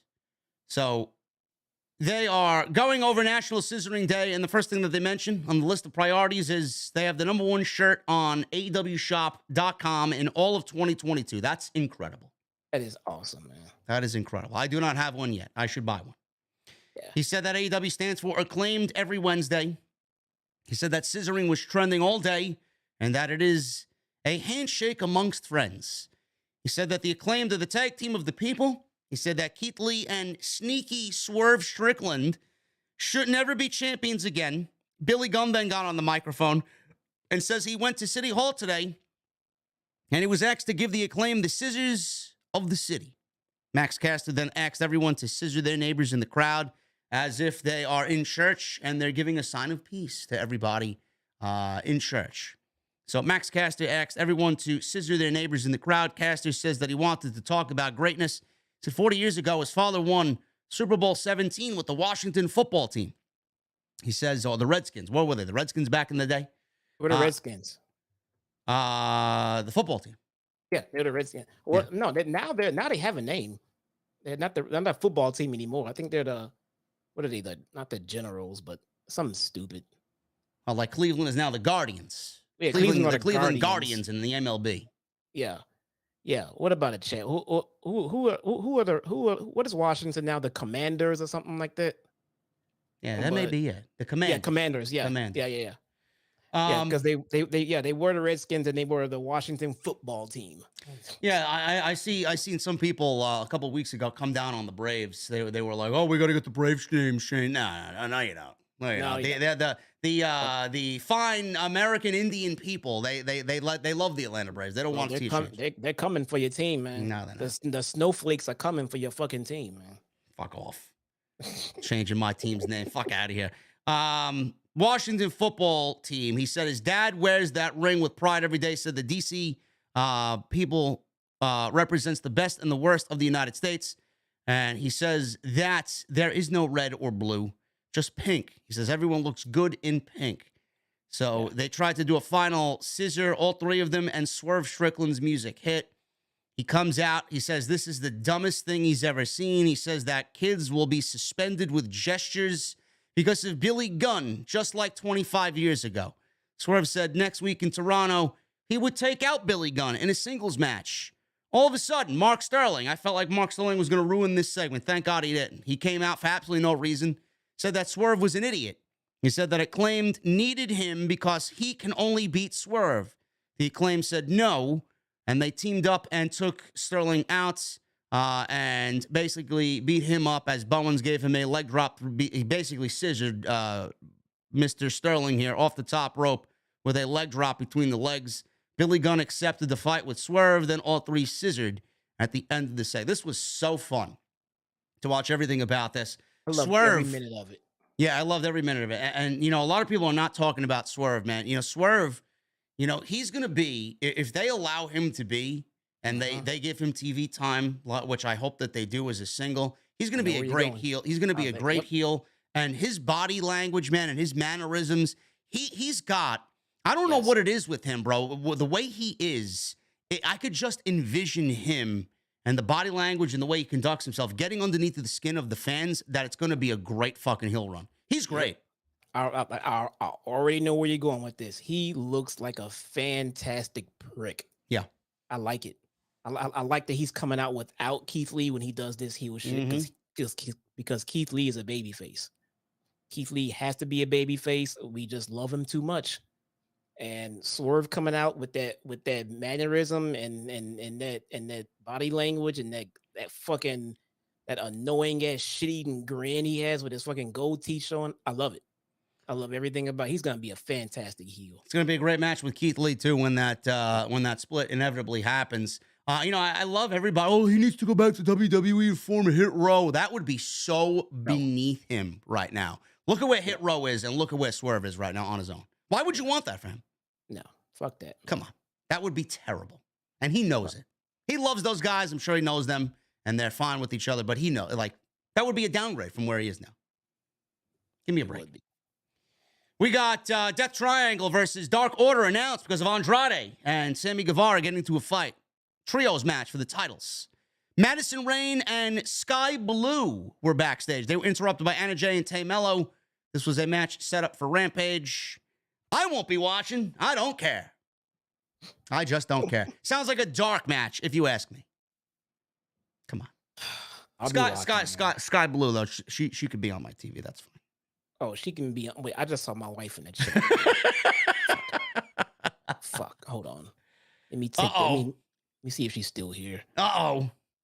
Yeah, Sky Blue's a fantastic wrestler, bro. Yes. She's coming along pretty well. Oh, yeah. It's fantastic, man. Man, it's great. Fantastic. Yeah, it's so great. Where's Tony Brown, bro? Tony Brown, where are you, man? Fucking Tony Brown material, man. Adam Hangman Page versus Roosh. This was quick. It was fun. Roosh dominated the match early on. Page countered whatever Roosh was coming at him with a fall-away slam. MJF was shown watching the match with his casino chip. And they really want you to know, like, it's going to be Page, it's going to be Moxley. MJF's watching every moment. It's fine. Page then hit a lariat and then a crossbody from the top rope down to the floor. Page tossed Roosh in the ring. Page hit a Death Valley driver for a near fall. Roosh and Adam Page traded forearms. Roosh hit stomps, and Page picked up Roosh. Power bombed him into a near fall. Roosh then hit a straight jacket pile driver, which looked sloppy. Not the safest of moves there on somebody the size of Adam Page. That got a cover, 2 count. Roosh then set up for the Bull's Horns, his finishing move. But Page stood up, hit the lariat, and then he followed up quickly to the apron. Buckshot lariat for the 1, 2, 3, and that was pretty much it. This, I would say, Jesse, it wasn't a bad match. It was just, I would probably say one of the more unimportant things of the entire night. It was what happened at the end of the match that was the most compelling. The match was not. Private Party came out to attack Adam Page because of Roosh. Jon Moxley came out, shook his head no at Private Party, and they backed off pretty quickly. Moxley then entered the ring, and the two men started to stare at each other. Moxley said that he has been waiting 3 years to face Adam Page. He says they've beaten everyone there is to beat in AEW except each other. He said that at his home arena on 10/18 in Cincinnati, there will be one last man standing match, or one last man standing in AEW. He said only Page is standing in his way to be the true top guy in AEW. He said that he respects him, but when the bell rings, he doesn't have respect for anything. Page says that if he's been wanting this so long, Moxley at this point was walking away. If you've been wanting this for so long, where are you going? Let's do it now. Moxley then picks up the microphone again, and he says, I'm giving you a final warning. You have 13 days and watch your mouth. Now, I love the watch your mouth line. I wonder if there was any meaning behind why Moxley said that, because Adam Page went off the script with CM Punk. Watch your mouth. 13 days. Oh. Should be a great match. Moxley is so fucking believable. Yeah. He does not look like a fucking super fucking badass unbeatable champion. But he comes off very real and genuine and very believable. You know, I'm going to get in your face and tell you I think you're a piece of shit, no matter how much respect I might or might not have for you. But when that fucking bell rings, I don't got respect for nobody. I'm going to kick your ass like you're anybody else. He's so fucking believable when he says what he says. It feels like no one wrote his promo for him. Yeah. Weird. And nobody should be writing his promo for him. No. No. This match, 10/18, just to let you guys know that are here, might as well mention this now. I will not be live on that Tuesday for AEW. I will be on vacation, and that is one of the 2 live streams I will be missing. So I will not be doing Monday Night Raw that week. I will not be doing Tuesday. I will be in Ireland, and I will be drinking an ice cold Guinness legitimately, where Guinness is basically born in Dublin. I will be on vacation for at least 5 days, and Jesse will be doing a watch along, I'm sure, for Dynamite that night. So you'll have to get all your stuff from him. So that's join me. I'm pretty sure I'm gonna cover Dynamite. I'm not sure what form or what fashion. I don't know if I'm gonna do a review or a watch along, but join me, join my channel, and there we go, my channel, and follow me on Twitter, right there under my face, and I'll keep you guys posted on what exactly I will be doing for those shows. There you go. Willow Nightingale was backstage. She said she was on a roll and she wants to challenge for the TBS championship. No, you're not on a roll, and you shouldn't be getting championship matches. But here we are. Jade and the baddies came in bickering, and Jade says that she is going to be number 39. There you go. Jade is not losing to Willow Nightingale.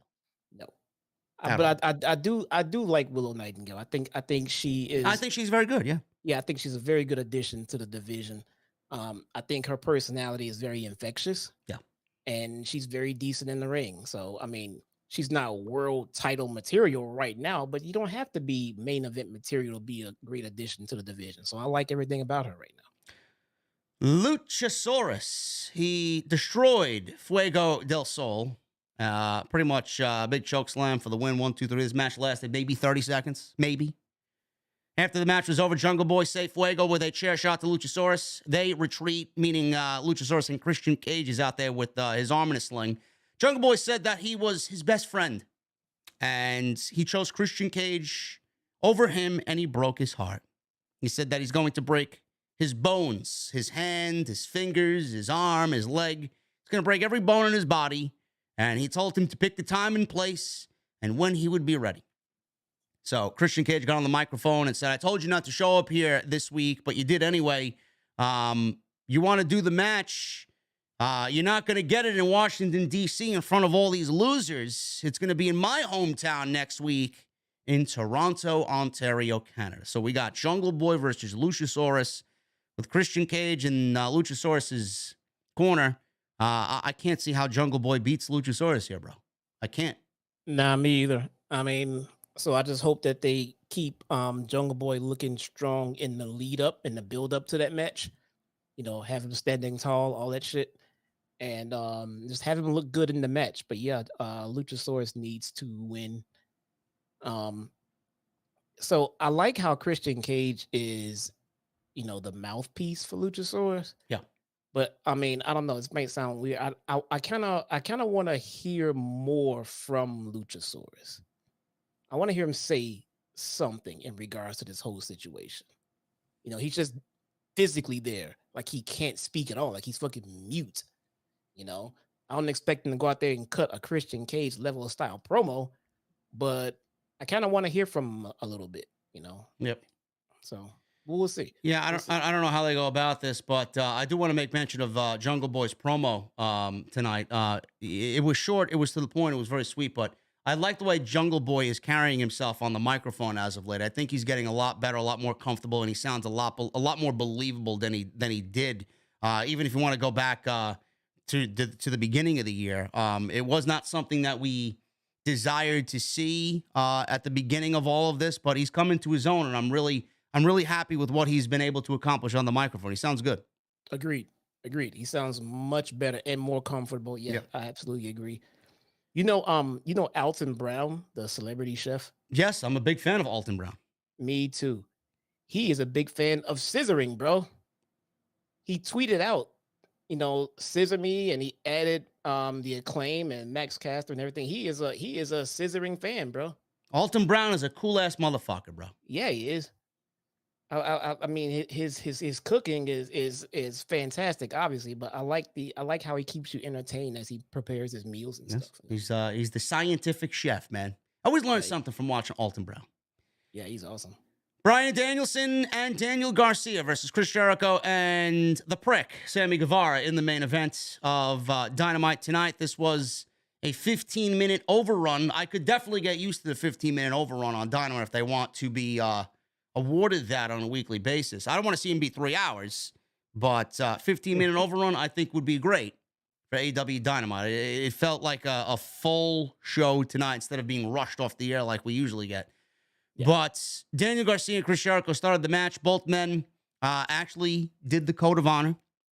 Garcia and Jericho ran the ropes. Garcia got control on Jericho, jumping on his back. Garcia allowed him to stand, and both men started going at each other with chops. Sammy Guevara tripped Garcia to get into the match.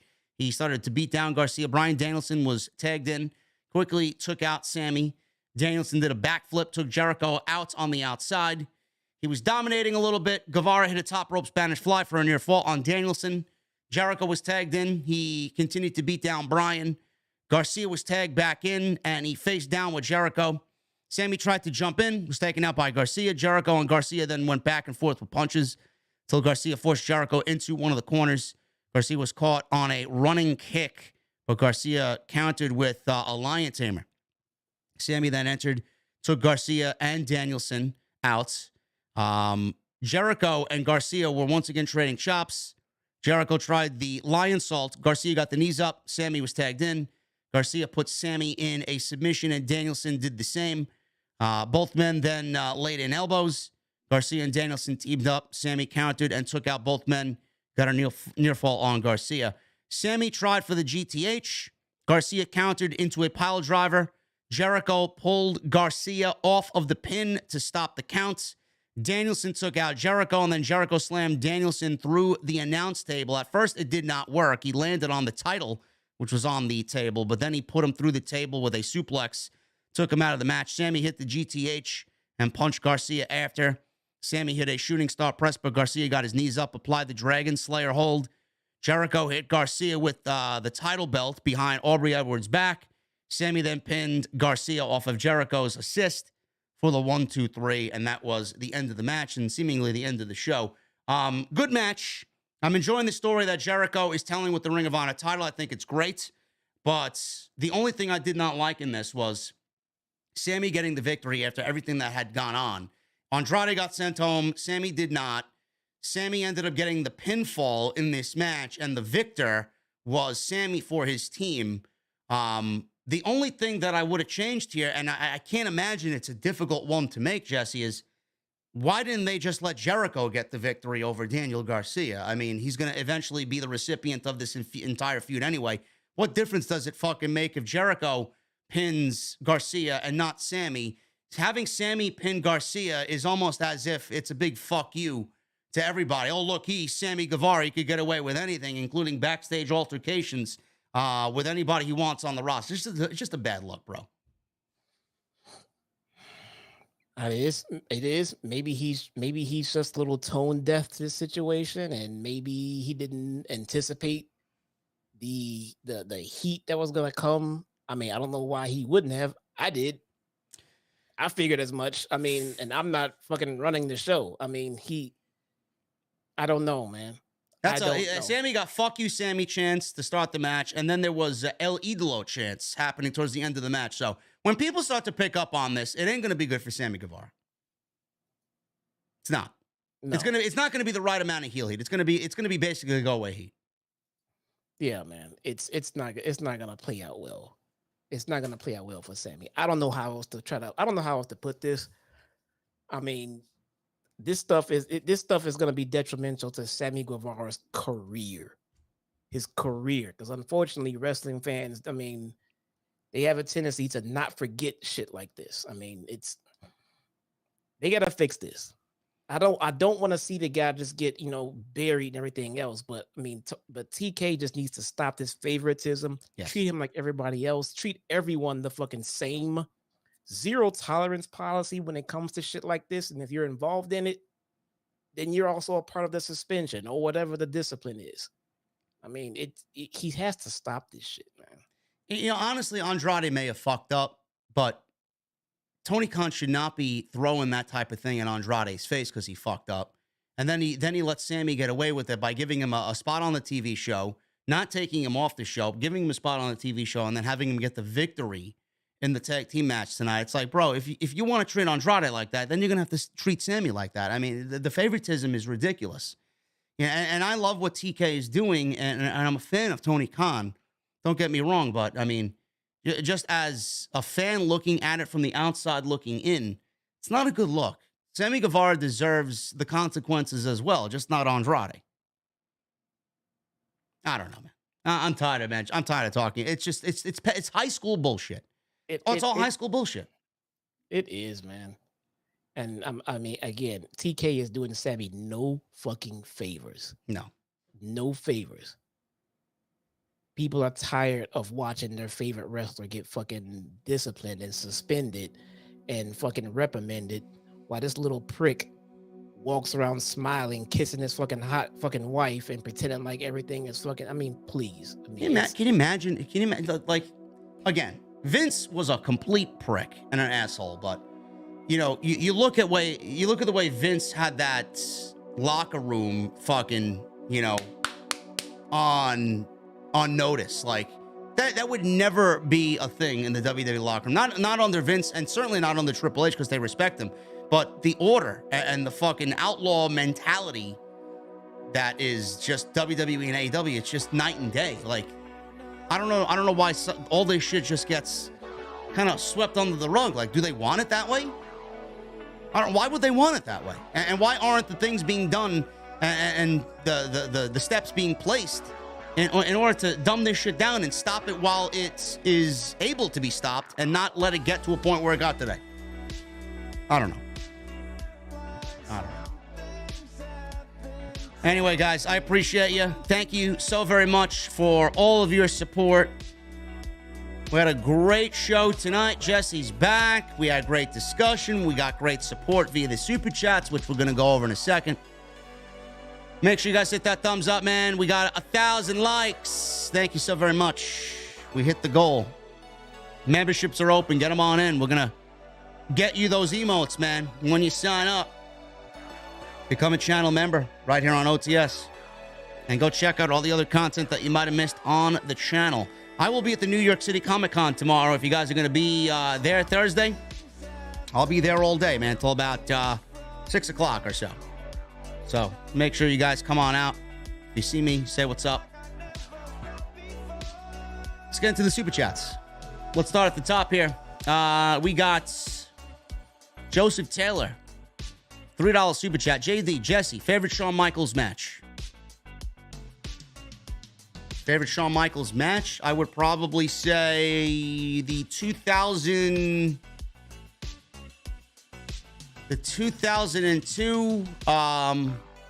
Three Stages of Hell match with Triple H at SummerSlam, or the Bad Blood match with The Undertaker. Yep, you got me. I was gonna say Bad Blood Undertaker. Obviously, WrestleMania 25, my favorite WrestleMania match of all time. But, yeah, Shawn Michaels, you can't go wrong with any of those matches. Lord J. Coyle with a $2 super chat. Briscoes versus Aussie Open, October 29th. House of Glory, indeed. That was announced tonight. Excellent. Tony Brown with a $4.99. Classic Meat JD. Absolutely, bro. You could not go wrong. You can't go wrong with the meat selection in AEW, bro. It is prime for the picking. Tyler B with a $10 super chat. The drama and BS is so tiring. I cannot believe that Andrade and Sammy got into a fight tonight, considering the back and forth. Why was no one prepared or watching out for this to happen? It's exactly what we questioned earlier, Tyler B. I have no fucking idea. You would think that somebody was fucking waiting at the entrance to the building when Andrade and Sammy Guevara got there. Nothing. Blaze with a $4.99 and a $1.99. National Scissoring Day was the greatest segment in AEW history. I wouldn't go that far, but it was awesome. Everyone played their roles to perfection. I heard backstage that Tay Conti bit Andrade. LOL. No, that did not happen. That did not happen at all. Edward Sorensen with a $2 super chat. Do you still play Mario Kart? No, I do not. Oh, who the fuck plays Mario Kart? Keith Jackson with a $2 super chat. Name of the song. I think the name of the song that you were inquiring about was Losing My Mind by OnLap. You can find it on YouTube. The Script Keeper with a $5 super chat. Hey, my tribal chief, and welcome back, King. What was with all the Ring of Honor guys on the show? OTS and Chi-Town Smark for life. I don't know, bro. I can't wait for Ring of Honor to get a TV deal so we could get AEW back on AEW Dynamite. Yeah. Dio Low-Key with a $9.99 super chat. Have a great show, guys. One thing, though, is the Sammy hate so real in the IWC that people ignored Andrade being unprofessional about backstage incidents that were handled months ago? I'm not sure what you mean. Andrade, people are ignoring Andrade being unprofessional about backstage incidents that were handled months ago? What did he say? I'm not sure what you mean there, Loki.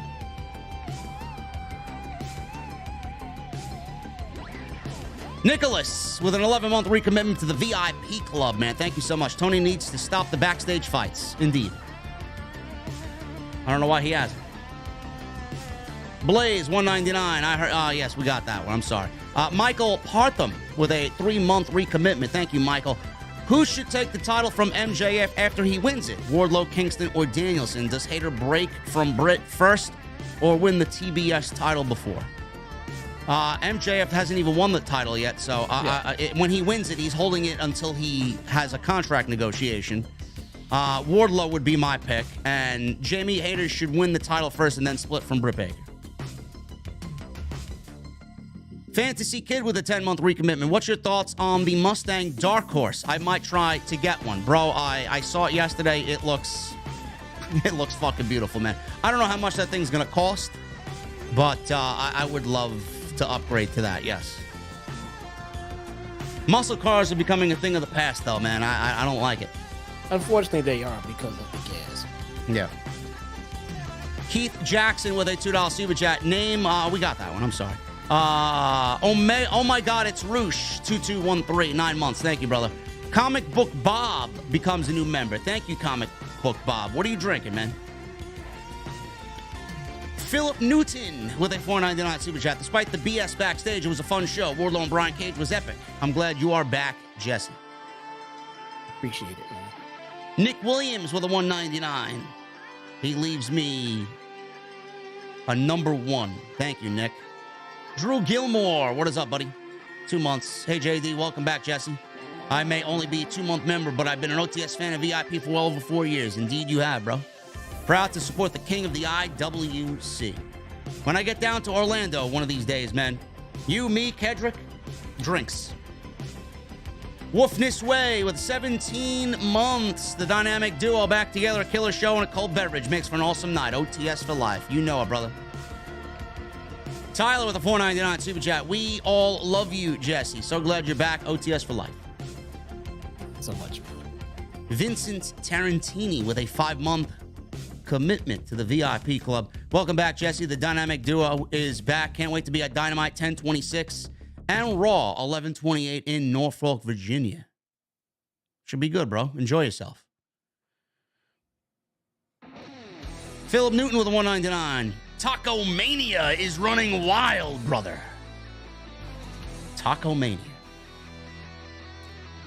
Oh, Sequoia.